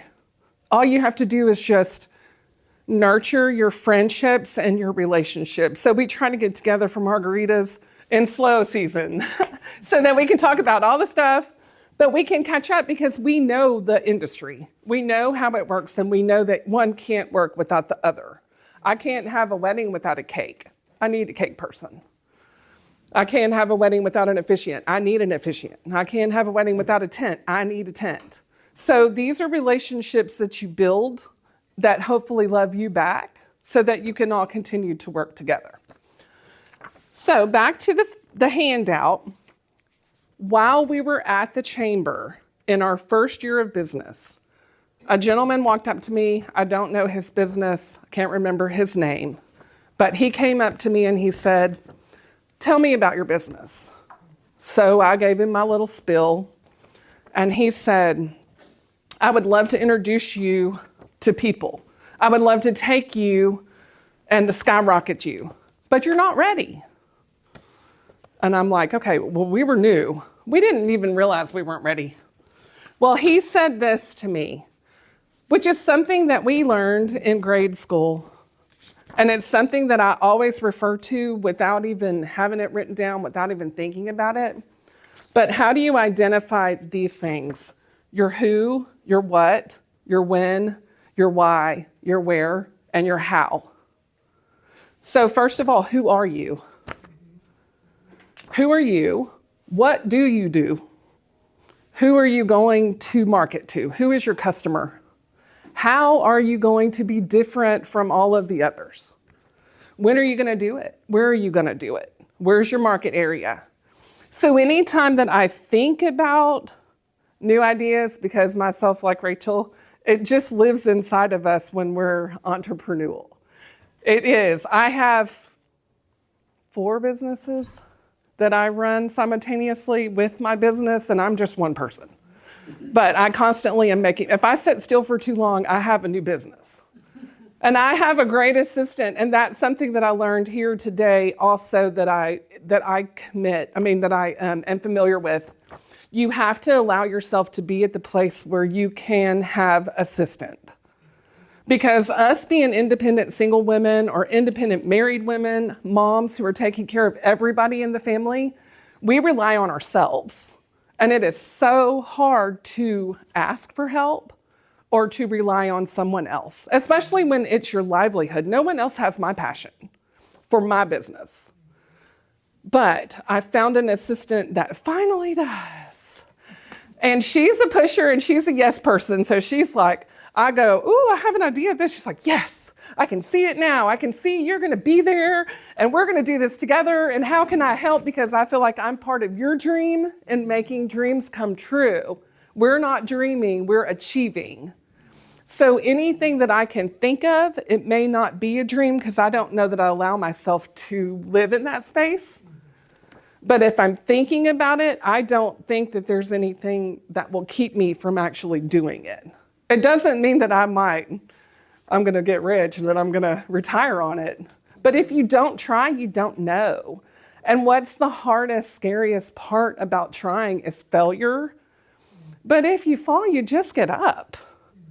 So those are the pieces that hopefully inspire anyone. If you're on a fence, if you're thinking of steps, if you're trying to figure out where, ask yourself these questions. And a lot of times these questions lead to the same question. Who? Okay, then you say how. Wait, how leads me back to what? And then I might ask myself, for who again? Who's going to do this? How am I going to do it? So it might take you in circles, but identifying these things is your path. And it's super basic. We learned this literally in elementary school. So that's what I have. Yes, thank you all so much. I don't know, I talked, but. I did not know that about the Airstream. And I think it's so fantastic. Well, I think it's awesome. let me share the first part. So I had an Airstream. I moved here in the Airstream. It sat in storage for so long that I was like, I'm just going to sell it. But I recently bought another one. So if the first one was a dream, I did it and I jumped and I wasn't afraid. And this time it was an investment. So an investment in future. I'm 51. I need to be thinking about what am I going to do when I retire? And what can I do that's still in the industry that's going to make more money, a bang for the buck, instead of I'm renting tables and chairs. I have to go get the trailer and I have to load them. I have to unload them. And then I'm going to make $200. Or I can buy an Airstream and I'm going to make $1,000 for less work. And I'm going to be doing the tables and chairs. So I'm going to make $1,200. So it's just I'm trying to invest in my future. She needs the land. She needs the land. Yes. Put up all these Airstreams for all these women that want to move into Airstreams. Yes, for all of the retreats to come to me. Yes, for all of the retreats. Thank y'all so much. Thank you. So I'm curious, what is your value differentiator? I mean, how are you different than other event planners? Okay, so one of the big things that I think about is I've always been an out of the box person. Oh, and I have another little piece that I need to share about being out of the box. But one of the things about me is adapting and adjusting. So during COVID, we were entering year 3. And if you're a business person, year 3 is like the year. If you can make it through year 3, that's what they all said, then you can make it. Well, year 3 is COVID. There's a shutdown. There's no events. Nobody's getting married. Nobody's having nothing. If somebody dies, I don't know what they're doing because you can't be around people during COVID. During this time, I adapted. So catering wasn't allowed to bring food and serve food. So we started offering staff services. You can't legally do it. So we came in and we started serving your food. We started picking up your food. We handled the pieces that other people couldn't do. Also during that period, I did Easter eggs. I did, what's it called? Egg My Yard. So we were on a shutdown. We had the curfew and nobody wanted to go to Walmart. No, this was before Amazon was big yet. Like COVID boosted Amazon. But people weren't going to the grocery store. They were letting 10 people in. They were doing all the things. Well, I did Egg My Yard. And I will tell you, we made more money in year 3 than we made in year 1 and 2 because of Easter eggs. And as an extra note for the Easter eggs, that's how I met Rachel, because she ordered Egg My Yard from me. And after that, she hired me to do Emma's first birthday. And now I've done Emma's birthday every year. She just turned 6. And I did her wedding. All of the milestones and all of the things. So it could literally be anything, but I did something that I was like, hey, why not? Nobody else is doing it right now. And I jumped and did it, and I filled the demand. And then the other piece that I want to say that has to do with the box, doesn't have to do with Easter, wedding, conference there. And it's always been something on my one day maybe list. Well, I went to Vegas by myself. All grown up in my 50th year. I don't travel. I didn't even plan it until I bought the ticket a year before and I just sat on it like, am I really going to go? Am I really going to go? And then literally the week of, I paid double for everything because I waited so late to book it because I really didn't think that this is me. I'm doing this by myself. Well, anyways, in the conference, they separate you into categories. So they have wedding coordinators, they have wedding photographers, they have wedding DJs, and you get a little colored name tag and it says coordinator or whatever. Well, mine says coordinator. I am a wedding coordinator. Well, they also have like an expo. So I'm walking through the expo and people are like, oh, you're a coordinator. Okay. Well, what do you do? And I'm like, I'm a coordinator. Okay. The next one, what do you do? Well, I'm a coordinator. And then I caught myself not being happy or excited or cheerful about saying I'm a coordinator. And there's no offense to coordinators because coordinators have a specific role and it's hard freaking work. I've done coordinating for 20 years, it's very hard. But the thing that I really got out of that, which pushed me completely out of the box, coordinator is something that I do. It's not who I am. I'm a small business owner. I'm a manager. I am social media. I am a purchaser. I am your setup crew. I'm the delivery crew. I'm the trailer puller. Like everything that has to be done in my business, that's what I am. I'm a freaking boss babe. I'm a coordinator, but it's one of my hats. So just also that really opened up so many possibilities in my mind of who I really am, what I really can do, and what I can achieve. So just so you know, don't let anybody put you in the box because you're way more than mom or sister or wife. You are way more than boss. You're all of these things, possibility. So there, sorry. And it goes back to what Rachel was saying in her presentation about be the river, not a road. Okay, a road is fixed. Okay, it's built that way. It stays that way. It's never going to change that way. We know that from the Gulf Freeway, right? Okay, so it's going to stay that way for forever, no matter how many times they try and fix it. But a river is always bending. Also, you know, in a river, you've got rocks, you've got debris, and yet the water still runs. So the water doesn't stop and complain that there's now debris in the water. No, it finds a way and it still just goes around. So kudos to you for pinch hitting during COVID. Sounds awesome. So our last speaker, right before our panel, and that was planned because I think so highly of our next speaker that I know she's going to have so much to share in her presentation, but that will then lend itself to the panel discussion. So after Lonnie speaks, I'm going to have all the speakers come up here and we can begin to ask questions. So Lonnie Jackson is a strategic business advisor transforming how elite, ambitious entrepreneurs approach growth and profitability in their business. She is the founder of Empowered for More. And I hope that's what you all are thinking right now, that you are meant for more, you are made for more, you are created for more. And that's what Lonnie is dedicated to, uncovering blind spots and crafting custom strategies that help to scale your business with ease, creating multi-dimensional profitability in time, income, energy, and fulfillment. So even just in time, I mean, how many of you said there's just not enough time in the day?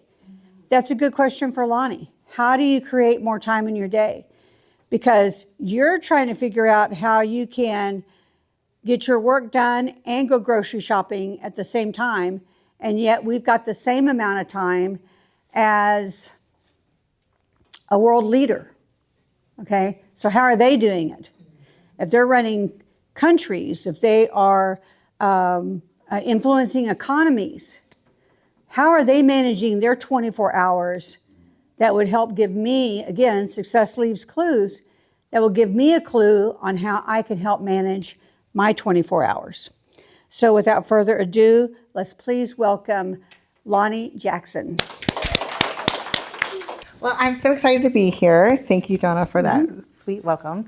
I love the topic of today, dreaming, but not just dreaming, but doing it.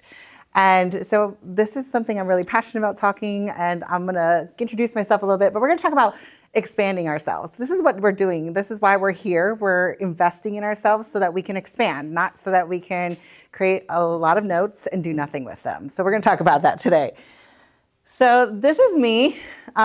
This photo needs updating. We just did family photos. My kids, this is from 2 years ago because we're not good about taking family photos every year. But I'm a mom of 6 kids. We adopted half of our kids from foster care. After fostering them for a few years, we adopted our youngest 3. And so I'm a business strategist, a mindset coach. I'm a CEO of our company. I'm also a founder of a community called The Society, which is designed for women entrepreneurs to come in and talk about their businesses on Facebook. I'm also a host of Actually the podcast. And if you'll notice, ACT is capitalized because we have to actually act to get what we want, right? I am the wife to this really handsome guy, and I love him so much. We've been married 20 years as of this week. Again, I'm a mom of 6 kids, and I'm a self-proclaimed foodie. So if you ever want to go hang out and have really good food, I'm your girl. Invite me. I would love to come. Okay, so how many of you are into music? My family is obsessed with music. And when we were fostering my twins, they were drug babies, and so the only thing that really calmed them was music. And my husband is a music aficionado. When he's in the mood, we all know what mood he's in because he starts playing the music for that mood. When we moved here, we moved from Detroit to Texas, and on the way down, and those first few years, we started listening to Imagine Dragons.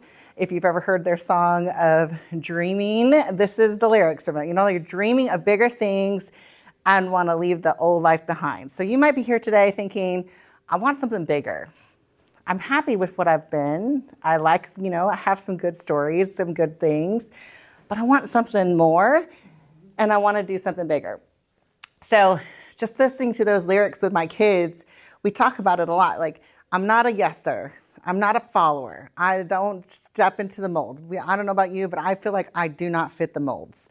If somebody is like a big coach out there and they're like, you just need to be like this, I'm like, that's not really me. So is this going to work for me? I don't fit the box. I don't want to have a seat. I want to stand in the foyer and have a number. I want to be next in line. If you were in this room, you're like, I want to be the next one to be on stage. This is where you are. If you've ever had somebody say to you, who do you think you are? Who do you think you are? You have to be really delusional to be an entrepreneur. I'm just saying, if you want to start a business, you got to be a little crazy, all right? And if you're dreaming about being a big star, this is a good place. You have a big dream, and we should have one. And it also can evolve. But the question is, once you know I have a big dream, how do I do that? How? That's the question, right? So you have this idea. All right, I want to start this company. I want to sell this product. I want to do this service. I want to teach people these things. The next question is the how. This goes right in with what Angel just said, asking good questions. So this is my reality. When we moved here from Detroit to Texas, my girls were 2. These 2 boys are 6 weeks apart. They were 4. Jimmy was 6, and my oldest was 8. And it was a wild time in our house. Let's just say that. So we're real busy. And so as I was driving down here, one of the things we were betting on, my husband and I, was my business. He had some opportunities, but we didn't have any guarantees. I had started a couple companies myself, online businesses, influencer, blogging, virtual assistant. I did a lot of things.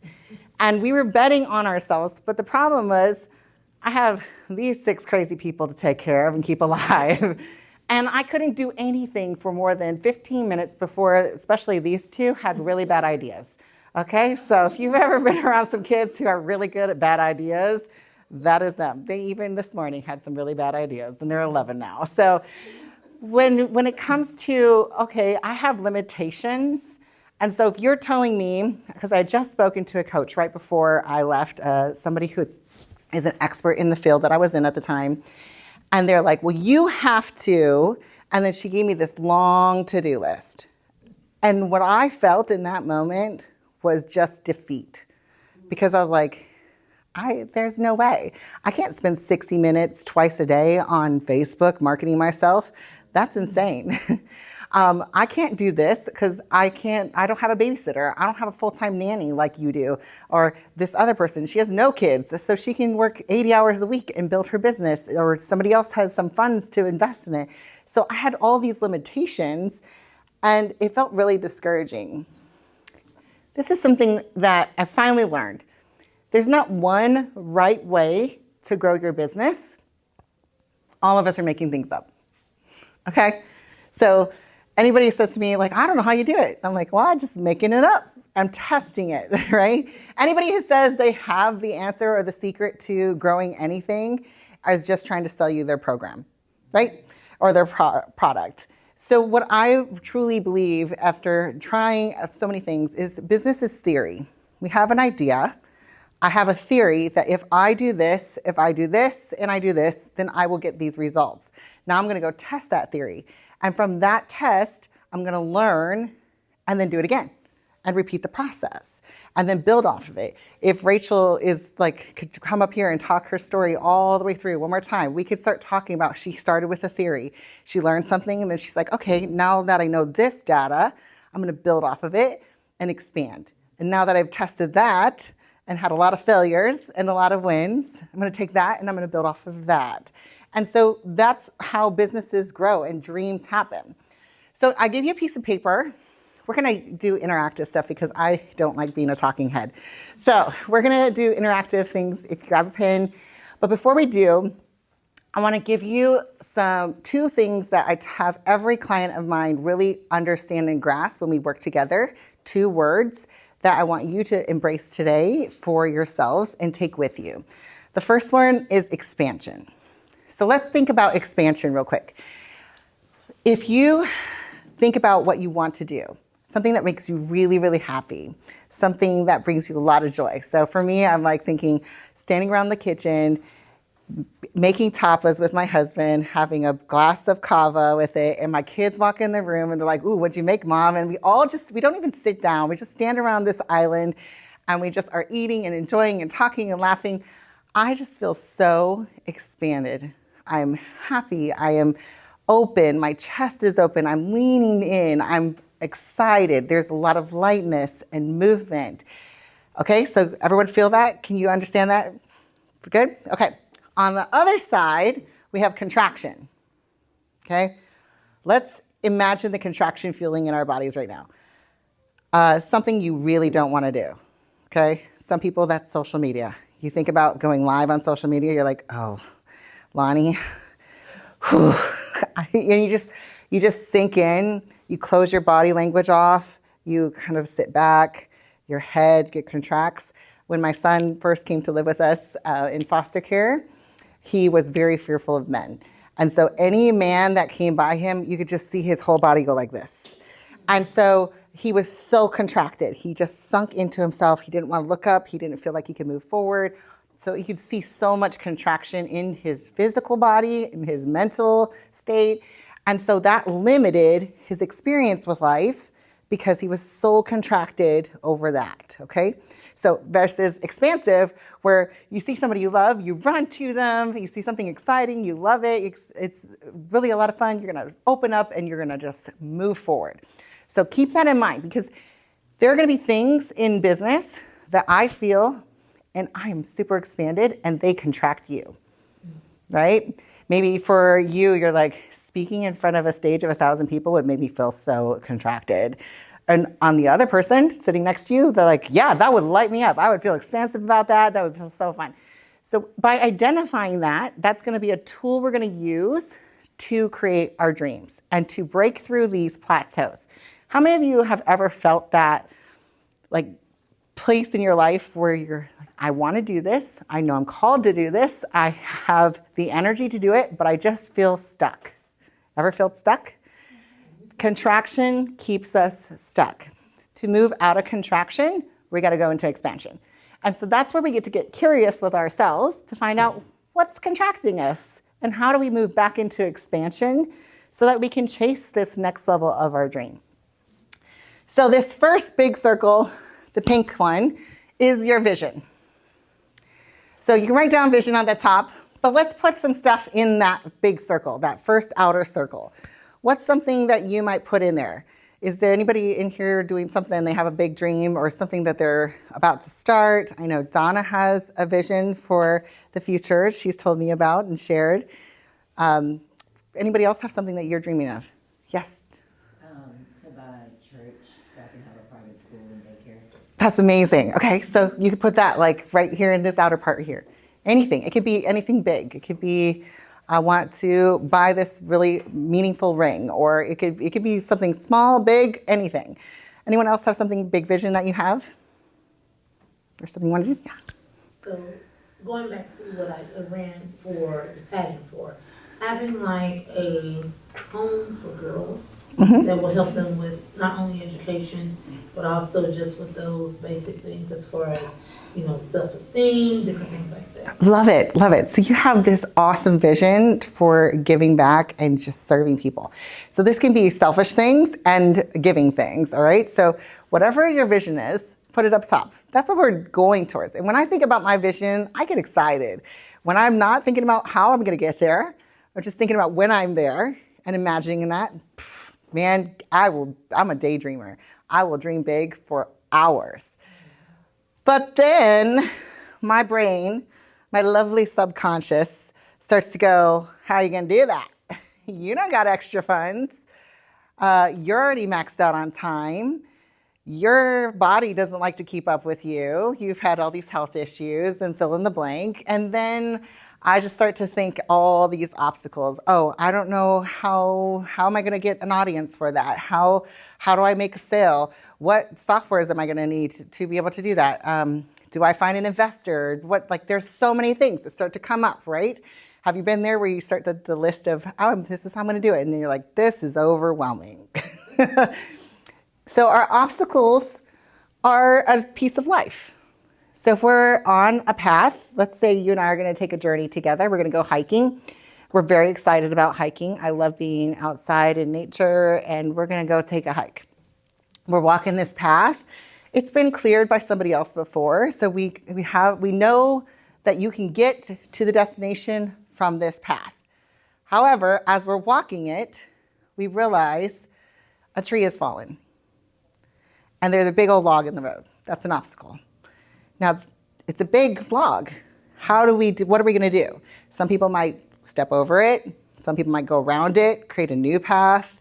Some people might sit down and be like, well, I guess that's a sign we shouldn't be going. And I don't know about you, but I've done that before. Something comes in my path and I'm like, oh, I guess I'm not supposed to do anything about it. And I quit. And I see this happen a lot with entrepreneurs, especially us as women. We have a lot of things that we have to deal with and overcome when it comes to expanding our dreams and achieving them. So when those obstacles come up, which they will, we have choices to make. But then it's not just the obstacle. Then I'm like, oh, well, the log's in the way. And now that I'm thinking about it, my feet really hurt already. And if I have to walk around this log, it's going to make my feet hurt even more. It's going to make the journey longer. And now I'm in pain. I am just creating a lot of pain for myself and frustration and overwhelm and angst. And so I'm starting to build this pain out. And then ultimately, I'm going to now be in fear. Well, what are people going to think about me now that I, didn't make it in the same time that the girl before me went? She didn't have to deal with this, and now she's already at the top of the mountain, and she's successful, and I'm never going to be that successful. Or, I really am embarrassed that I even have to deal with this, and I don't have a quick solution. And we start to live in this fear-based. So we went from this big vision of getting to the top of the mountain all the way down to now we're sitting on the corner of the path, frozen. We're contracted. We're completely contracted, and we've stopped ourselves because now all we can see is the fear and the pain. So when we look at these two words, expansion means I have to release the fear and the pain, move through the obstacle to get to my vision. The contraction is, it doesn't matter what my vision is or how big it is and how many notes I've written and all of that.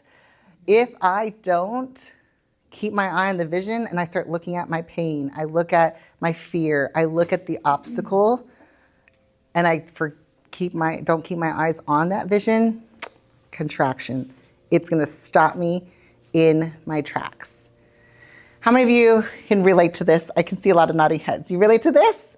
I relate so much to this because I can tell you 100% my growth to my dream was stalled out so many times because instead of looking and expanding towards my vision, I started contracting towards my fear. And also, what I thought were obstacles, I mean, a log is neutral, right? Log is not doing anything hurtful to you. He has no feelings and doesn't care about you. He's just a log. But we've turned it into something that's attacking us and that's causing us pain. And all we have to do is walk around. It's so easy. But because now we've created these stories for ourselves and we've sunk into that contraction, it just holds on to us so tight. And this is what limits us, especially as female women business owners. This is where I see us stop in our tracks so often. We see one obstacle or someone say something to us or something unexpected comes up like COVID or anything like that. And like Angel just said, I love that story about COVID. You're like, no events, so I guess I'm going to close my business. You could have done that. You could have sunk into the pain of, this just wasn't right for me. I shouldn't have done it. I invested all this time and the money, and we could have made all these stories and sunk into that fear of what are people going to think about me because I'm not going to be able to do the business the way I thought I was and I said I was, and it's not as successful as I thought it would be. Well, no, she saw the obstacle, but still saw through the obstacle to her vision and expanded towards it. And this is where creativity is unleashed. This is where you can find solutions that no one else sees. And this is the difference between somebody who is going to get the success that they want and somebody who stays stuck or quits. All it is seeing through the fear, the pain, and the obstacles and keeping your eye on that vision and saying, I'm expanding towards that, even when it's uncomfortable, because I'm not living here anymore. I'm dreaming of bigger things than my fear and my pain. I'm dreaming of bigger things than this tiny little log on the road. That's nothing. And so when you can start to shift your mindset around, you're going to really see a shift in your action. And that is the game changer. So your vision is important, very, very important. We need to keep that at the forefront of our mind. Pain and fear is normal, guys. There's nothing wrong. I hope even today, with all the stories we've heard, you see it's normal for us to have obstacles. It's normal for us to be in pain sometimes and to have fears. We all do. No one is immune to it. Rachel and I have gotten to know each other over the last few months, and people come in and they, like Donna said, they see somebody who's like so successful. It makes it look so easy, but they don't realize, they don't know all the fear and the pain that she had to release and say, nope, I'm not going to contract and stay here. I'm going to expand. Action through the obstacle is the only way to see your dream happen. So in that circle, and this can be a homework assignment, and I do this exercise quite often for myself. I'll do this with a client who I feel like has been stuck, is I go through and I'll say, this is the vision, and I'll pick one thing. Try not to do too many at once because it can get a little overwhelming, right? So let's say you want to get that house for the girls. Okay, then I'm gonna put that in my vision. Then I'm gonna say, what are my obstacles in the way? And let's make it neutral. And make sure I'm not identifying an obstacle that is actually pain and fear. And so I like to ask that question, is that a real obstacle? Because a real obstacle is neutral.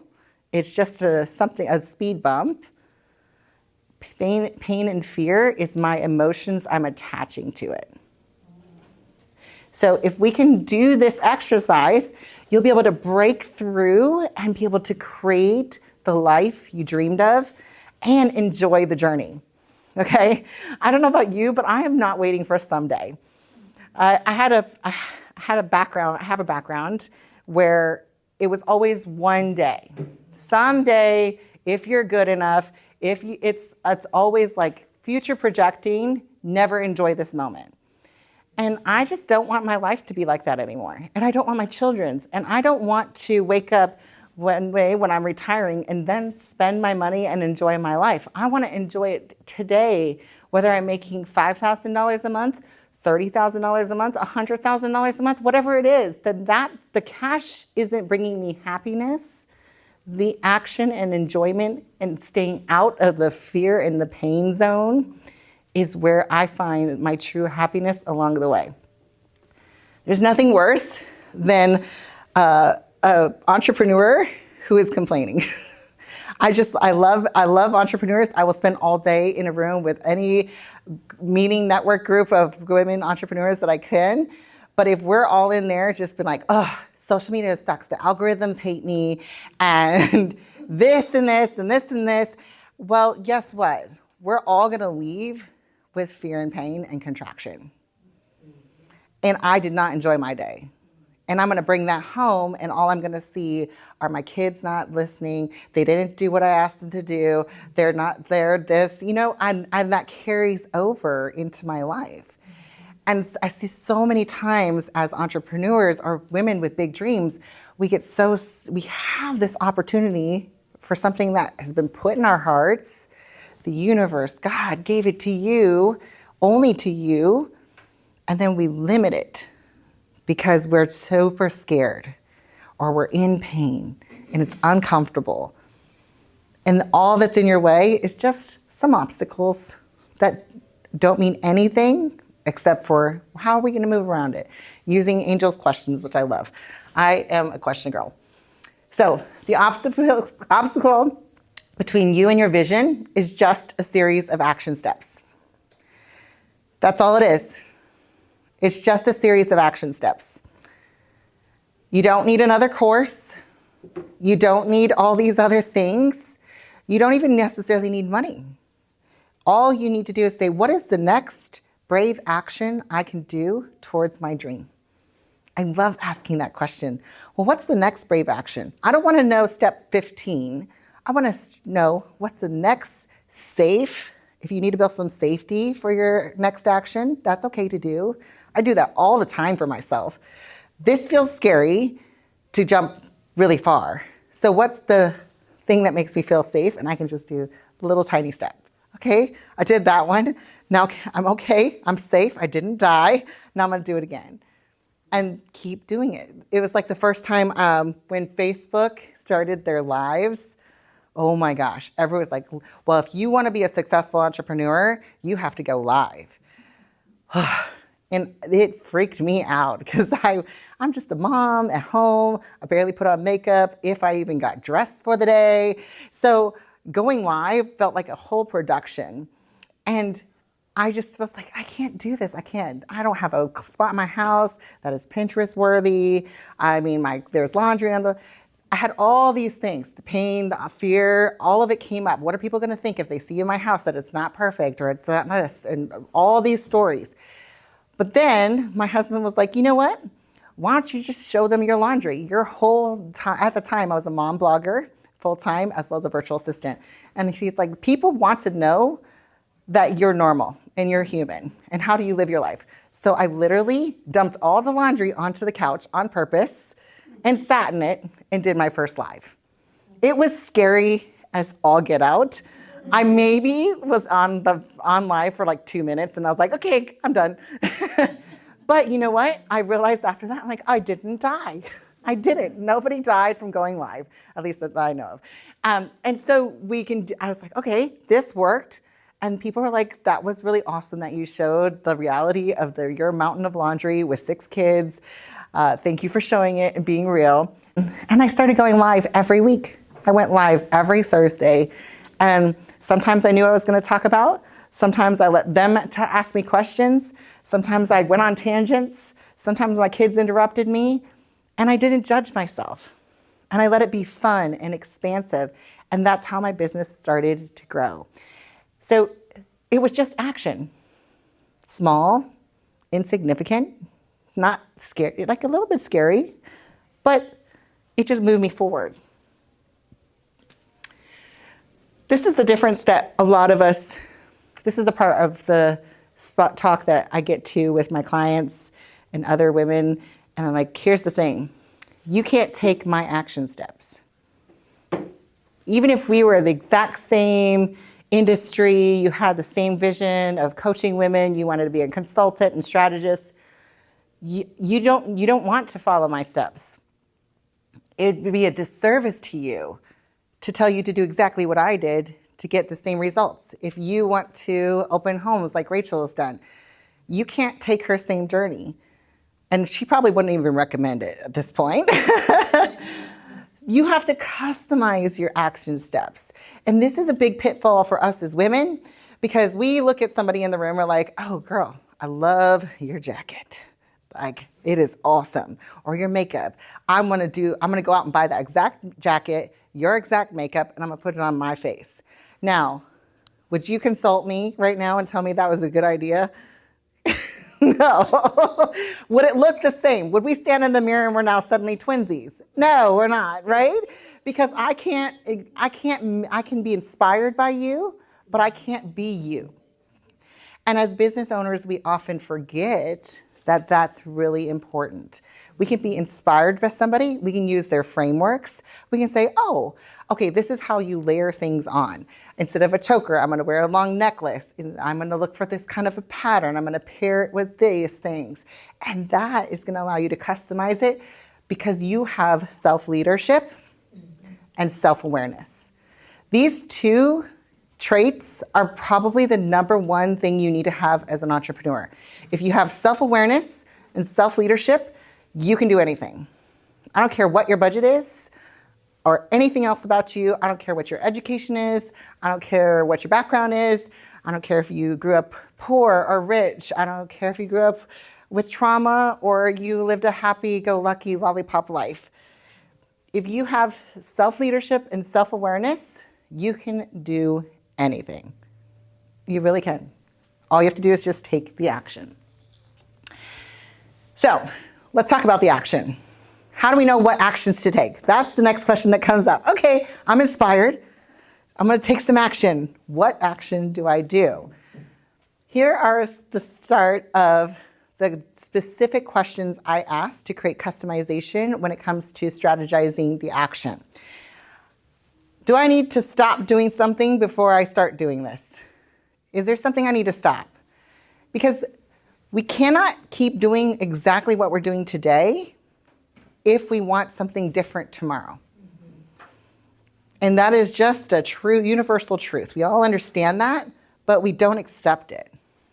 So this is where, making those hard choices. Okay, maybe I need to stop staying up till 1 a.m. watching Korean dramas in order to build my dream, right?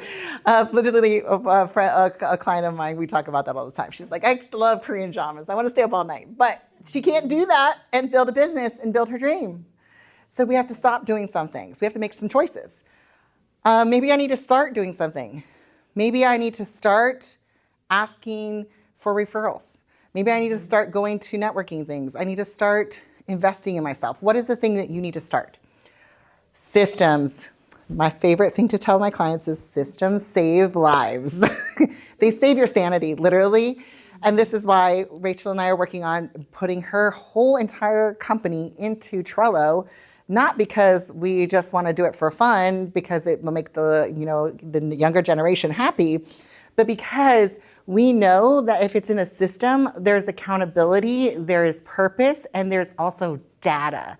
And data can help you drive your decisions, but you cannot measure data from spaghetti at the wall. And we start at spaghetti at the wall in business. That's how we start, but that's not sustainable. So we have to start thinking, okay, what's working, what's not working, and then how am I going to put this into a system? And if you want to hire somebody, or maybe you have hired somebody and they didn't do a good job for you, and you're like, you were a total waste of my money. I'm going to guess that 70% of the time, it is not the person you hired that was the problem. It was that you didn't have a system for them to follow. And they were trying to guess what was in your brain. And I'm guilty of that. I've done that to some of my team. We also need strategy. We need a plan, Like what is the strategy? What are we going to do? Are we going to be on Facebook? Are we going to be on Instagram? Are we going to be on TikTok? That's one way, one strategy. How are we going to market it? How are we going to get the word out about yourself? Are we doing networking? What's your follow-up? There's got to be strategy within it because, if you just decided, like if we decide to hike a mountain and we're just like, okay, we're going to show up and go, we don't have a strategy. We don't have a plan. The plan needs to be, okay, who's bringing the water? Is there a stream along the way we're going to stop at? How fast is our pace going to be? We all need to come to an agreement on how our feet are going to handle all of this walk-in because I know this is going to be a problem for me because I don't do walk-in like that. So am I bringing the right shoes? There's things that we have to put in place. We can't just show up and start moving and think we're going to be able to sustain that. Support. We've had a lot of conversations about support today. Having people in your circle, hiring coaches, hiring mentors, having a business friend who can call you out and say, hey, I thought you said you were going to do this. Where are you accountable to it? Mm-hmm. And then scale. That's the last one.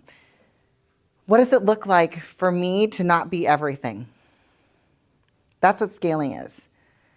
So Rachel's end of her talk, she was talking about how she was working from home.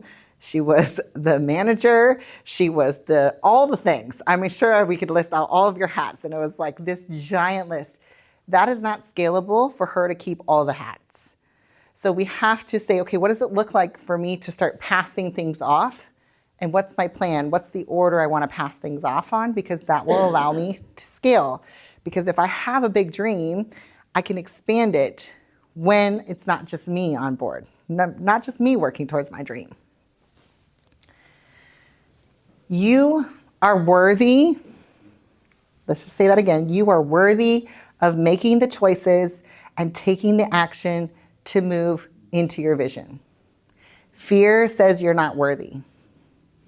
Contraction says, I can't do this. But you are. Like I said, it doesn't matter what your background is, what side of the tracks you grew up. I grew up in Hawaii, barefoot, feral little white girl with a Hawaiian name. And yeah, it doesn't matter what I came from. That doesn't have anything to do with my worthiness of taking action.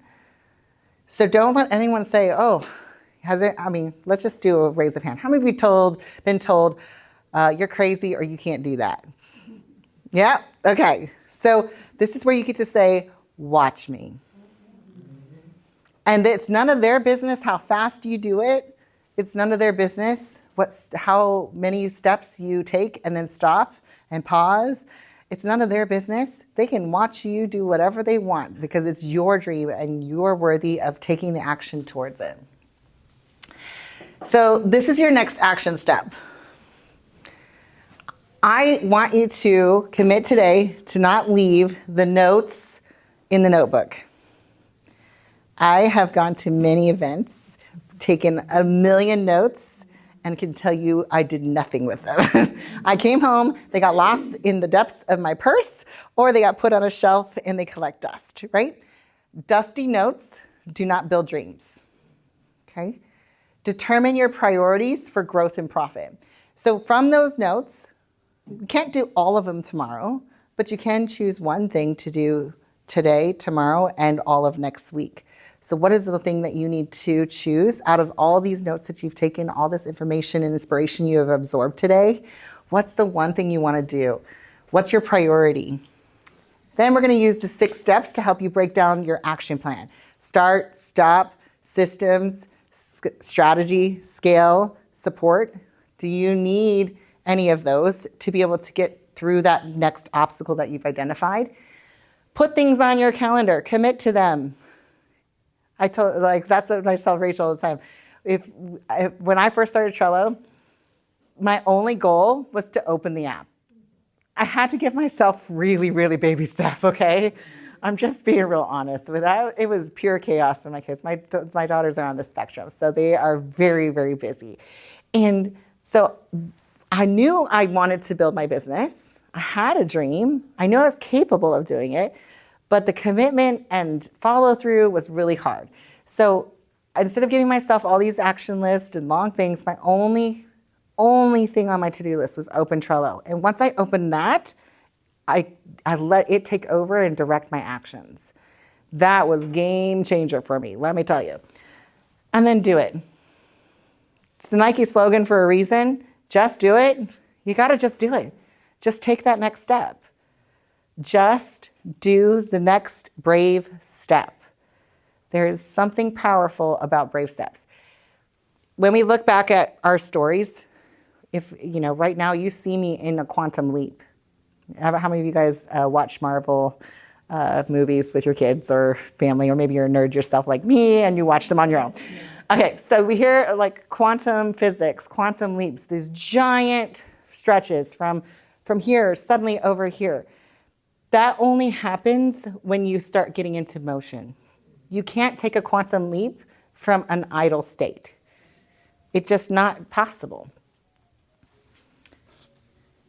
So, and then one last step here. This is your bonus step. Ask for help if you need it. There's something powerful about asking for help. Make sure you're doing it. So let's be friends. Let's not let today end. If you want to follow me on Instagram, I'm Lonnie J. Jackson on Instagram.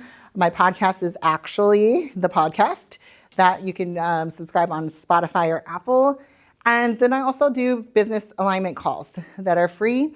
So if you wanted to book one or you have a dream, like I said, I work with women who are making their first $500 in their businesses all the way up to scaling to 8 figures. So there's no way or where you have to be to get started. That's what I always tell is like, you can start today with the action. So if you wanted to talk about it, I love talking about business and brainstorming and dreaming big. So please take advantage of that.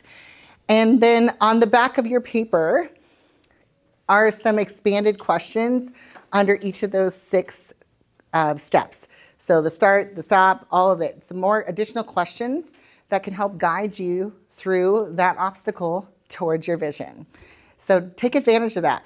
If you can be, again, a good, curious, self-aware, self-leader, you can build your dream and your vision, and you can do it. Thank you so much for having me. Who has a question? Go Sorry. I ahead. have a question for you. So in the beginning, before you made your transition, you said that you were doing social media. Mm-hmm. At that time, what was your goal? Well, my first goal started out just paying for groceries, honestly. Like, that was my first goal. It's like, how can I pay for groceries for my family? And at the time, we had a smaller family, so $400 was all my goal was for the month. And so, like, I always tell people, it's okay to have small goals. That's why this model that I gave you, don't be afraid to not just do it for your big dreams, but for the tiny ones as well. Because I had no clue how to get to a full-time salary. That was a long-term goal I wanted.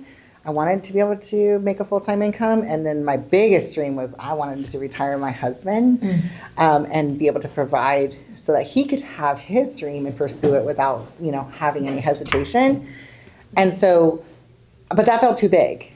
And I anytime I started thinking about that and the actions, I would freak out and go into the full-on contraction mode. So I was like, all right, I'm going to stabilize my floor, which is, just getting safe and secure. So that was the first one. How am I going to make $400? And then once I was making $400 and knew how to do that, I was like, okay, I can do more, right? So that's how it starts, is just where do you want to start with? And that was my first goal, was just I wanted to make money. That was literally my goal.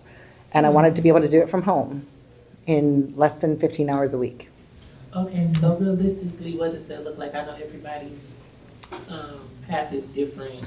Like, I see people post all the time, like, if you just start posting, you get so many followers, or depending on the content in your audience. So influencing influencers is what the title is now. So but back when I started, it was bloggers, and now it's influencers, content creators. There is opportunity. You have to be okay with making like you said, like, I don't know who mentioned it, but 2 years, no money. Oh, you didn't pay yourself. You have to be okay with that. But you can see it work, and it can. You don't know what the timeline is without.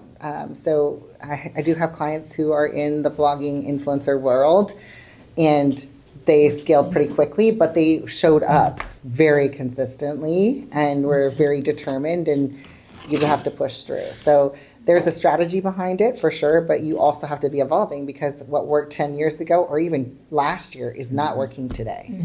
So, And I want to add to that too. So I became a thrifter this year. I've always thrifted antique items, but I keep them. So I hoard them. But I decided this year to thrift clothing because I'm not emotionally attached to clothes. So I was like, I can become a thrifter and I can buy clothing and I can sell it. And that'll support my shopping habits. If I can just sell clothes because I don't care about them. But the reality is the reels have taken over the world. So if you're watching reels and you're looking at other people doing things and achieving things, do not mirror them. Because it is a facade in some ways. Some of them are real. I mean, they're all real people, obviously. But we all start at different places. We all have different journeys. So I can watch reels about thrifting clothes, and this lady says that she's making 6 figures at home. She was a nurse. She quit her job. She's supporting her family, and she's making 6 figures selling clothes. Well, she is the exception to the rule. She's not the general population. Now, there's 500 million people that are out there thrifting clothes thinking, hey, I'm going to make some reels, and I'm fixing to go viral, and I'm going to be the next influencer. That's not the case. yeah. It is a lot of work, no matter what you decide to do. So all of the tools that she is saying are so true. Pick what you want to do. Set your own goals. And if you want to do it, it doesn't matter if, like, these two plants are a perfect example. They are very different. They're both living in a pot. They're both trying to grow. They're both trying to get sun. One's bigger, one's not. And it doesn't matter because they're two different plants. They're both serving the same purpose. So I think that's the idea. Find what works for you. And if it's better for you to say, I'm going to do media reels on Monday morning. I'm going to wake up Monday morning, I'm going to put on makeup, I'm going to do reels for 2 hours, then I'm going to post on Monday, Tuesday, Wednesday, Thursday, Friday. Like, find something that works for your schedule. And then hit different medias. Maybe TikTok is your place. Maybe those are your people that are out there on TikTok. Maybe Facebook is. Maybe Instagram is. There's so many different places. I live on all of them because my bride could be anywhere. And my bride could span from a 19-year-old all the way up to a 70-year-old. So she's not going to be on TikTok. She might be at the HEB, and I might even talk to her there. I mean, so it kind of goes... Find your audience and start small, like she said, but Are you your wanting mind to open. be an influencer? I want to say, I thank y'all for your transparency, and I'm also grateful to be here today because I think, what I know, social media can be a negative and a positive. And so what I come to realize with entrepreneurship and breaking off into social media, it was the lady that started selling cookies, and they said, oh, she spent her last $5, and now she's a successful baker. When you're hearing what somebody did and how they're successful, but nobody's telling them middle. Right. So they're posting all of these videos telling you how to make money, even when you buy all of these ebooks. Yes. And they're saying, follow my ebook, you do what I do. Right. It's kind of like when your grandma cooking a cake with her favorite recipe. She gonna give you the recipe, but she gonna leave something out because you're never gonna get it. You're not, just yes, like, right. 100%. And so you just come to realize that everything is just money, marketing for people to make money. Yes, and they often leave off their 10-year overnight success. Right. Right. So Right. I didn't become a coach, and build my business and scale it. And my husband retired last year in 2024. So it took a long time, right? So I could go off on like, here's how to retire your husband and all these things. But if I don't tell you about how I built on myself, and things can happen really fast when you're in action mode. So like you can go from 20 houses to 100 houses in 6 months. It's possible to do that when you're taking action, when you're looking for opportunity. And that's the thing. But also I always go back to with like social media. You have to have a passion to be able to show up that way because it's brutal. It is a very brutal place to be, especially as an influencer or if you're talking, sharing your life, because that's the most successful influencers are letting you in. They feel like your friends, but they also are vulnerable. And if you are not ready to be that, like that's why I'm not an influencer anymore because I don't want that vulnerability. and it was not sustainable, and it's not my passion. But my passion is having these conversations. Like, I could do this all day. So if you can't make videos all day, then don't do it. Okay. You know what I'm saying? Yeah, don't get caught up. So I was the opposite of her. I love the attention because remember, I was the outcast. And actually, when Facebook went live, I was on one of the ad commercials because my whole family, everybody knew about them Adolf kids. Everybody knew about me, my husband. We were both fitness instructors. We were all online all the time. Everybody knew about us. They knew about our songs. They knew about our cars, our timing. Everyone knew about us. Everybody thought they knew what the Adolfs were. And we had people are evil. And that's why now I've kind of shied away from social media. And I tell people, like she said, if that's where your people are, then that's good. For me, that's not where my people are. My people are in the streets, referrals. I do a lot of referral bases. I don't do social media because I feel that those are all fake people.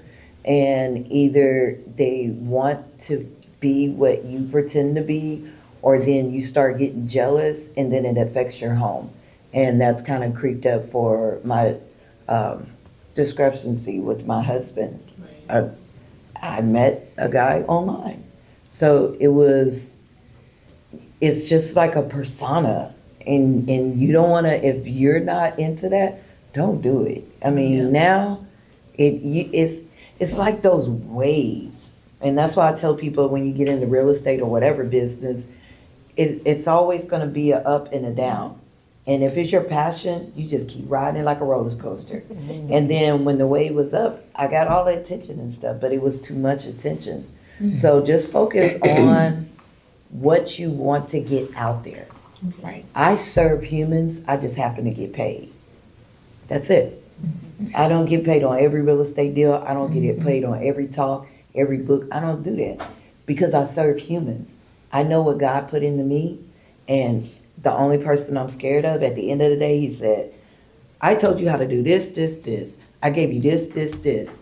Why didn't you pass it on? Right. And whether it's to your family or to the stranger or just a hello in the hallway, why didn't you do it? It was something that I gave you to give to others. Right. It's not for you to say that, hold that one token that's, from that story in the Bible. So just, I mean, it has its good and bad. And my husband, he's on there all the time, but he's on there by himself. Sometimes I'll be on there, but I don't put my family out there no more. Some people don't even know I have 2 grandkids. They saw one and then they saw a shadow of a second one. So I mean, it's good and bad, but I don't know. But yeah, because when you were saying that, I was like, yeah, because I remember, because Facebook started, they didn't have Androids, people going live. And I wrote into them and I was like, yeah, how dare you? And then, so they had it, and I was like one of the things, because I would be walking down the street, waking up in the morning, doing, all that stuff. But it's. Social media is just one tool. Yeah. It's just one tool, and there's a lot of ways. I love the new mantra that I'm embracing right now is authenticity is the new currency. So we're always exchanging energies, and social media is one way, but with the rise of AI, I feel like we've lost a lot of authentic words from ourselves and showing up, or we're trying to pretend to be this or pretend to be famous or whatever it is. Be authentic and just be honest, and whatever it is, whether it's in a room like this or in front of thousands of people online, just be authentic. You don't have to be perfect anymore. Yeah, it'll show. It'll show. It'll show through. People will love you before for no reason. Question. I've been an owner-operator for many years. That's, saying that, I want to be able to step away from my business. I mean, I'm physically there at my business overnight. sometimes day shift, it just depends, but I am constantly there. And I'm wanting to see how can I step away from being an owner-operator and truly being a business owner. When did you guys know that it was time to expand or when to hire your assistant? Go.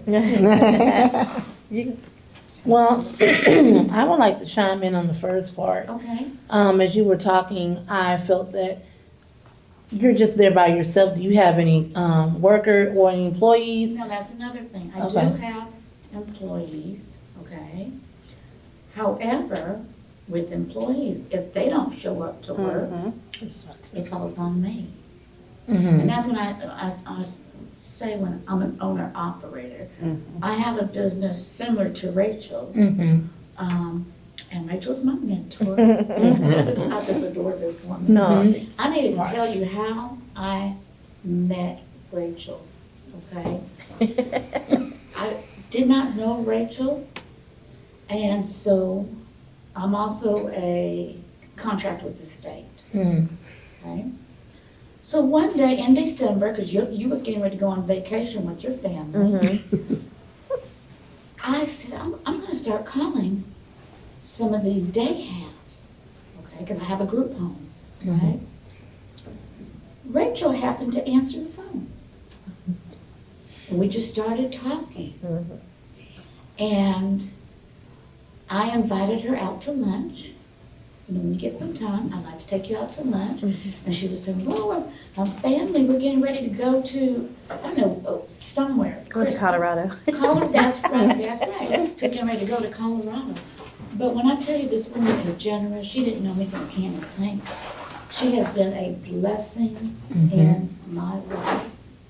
She is helping me to fulfill a legacy that I want to give to my children. Just like she has her kids working in her company. You know, I've got a few kids. And, but I just wanted to share that this woman is authentic, she is genuine, and she has been a true blessing, and I thank you. Oh, you're welcome. And I've been trying to help her with the assistant, which, you know, she had a sign, you know, we like signs, so she had a sign and seen an old friend in the grocery store and hired her, and then, Yes. so I told her that's gonna be your assistant. That's gonna be your person. She just completed orientation. So she met her a long time ago in church and then didn't see her for so many 20 years. ago. Yeah. And Wow. Willowbrook, we have went to, first, I had a listing out in Katy, we're coming back up. Anyways, I was trying to buy some soursop for a client that has cancer. I don't know if you guys are familiar with soursop. Get it, if you know someone that has cancer. I'm not saying that is a cure-all, but it surely has improved the individual. Anyway, so I ran into my church friend over at Fiesta. I have not been to this Fiesta probably in 20-plus years. This was out of my neck of the woods. She was there. She has been working 14 years at a daycare facility. I mean, she pretty. Her assistant, but I, you know, like I told Christina, she's already kind of put in her work. She had personal care homes, and then she turned it now into the HCS group home. So this is her first year, and I try to tell her all the time, people get contracts with the state of Texas and don't get people, they lose their contract because you have 1 year to put somebody in that contract. You got 1 year. If you don't get nobody in that contract, they take it back from you. So she's already has one house and opened up her second house in one. So, I mean, she's moving, we just, you know, yeah, she's gonna get there and like, you know, I just told her that'll be her assistant's coming and then you're gonna, you know, because I mean, when I told you when I started my group home, my mom was in there, the one client, and we still had the day half, I was still working. So we were I just. worked last night. Yeah, and she works at night. I've worked in my day programs, I've changed diapers, I've fed people, I've done all of that. And then to now, you know, running the office part, I did all the case management, I met the surveyors, you know, whatever had to be done. And then to get to that point, I mean, even, I think we got to like 5 houses, and I think we just stopped. Like, it was there for like 5 houses for a long time. I'm good with 5 houses. Well, that was my goal. My goal was 5. Yeah. But everybody else told me, no, that was not my goal. My goal was 5.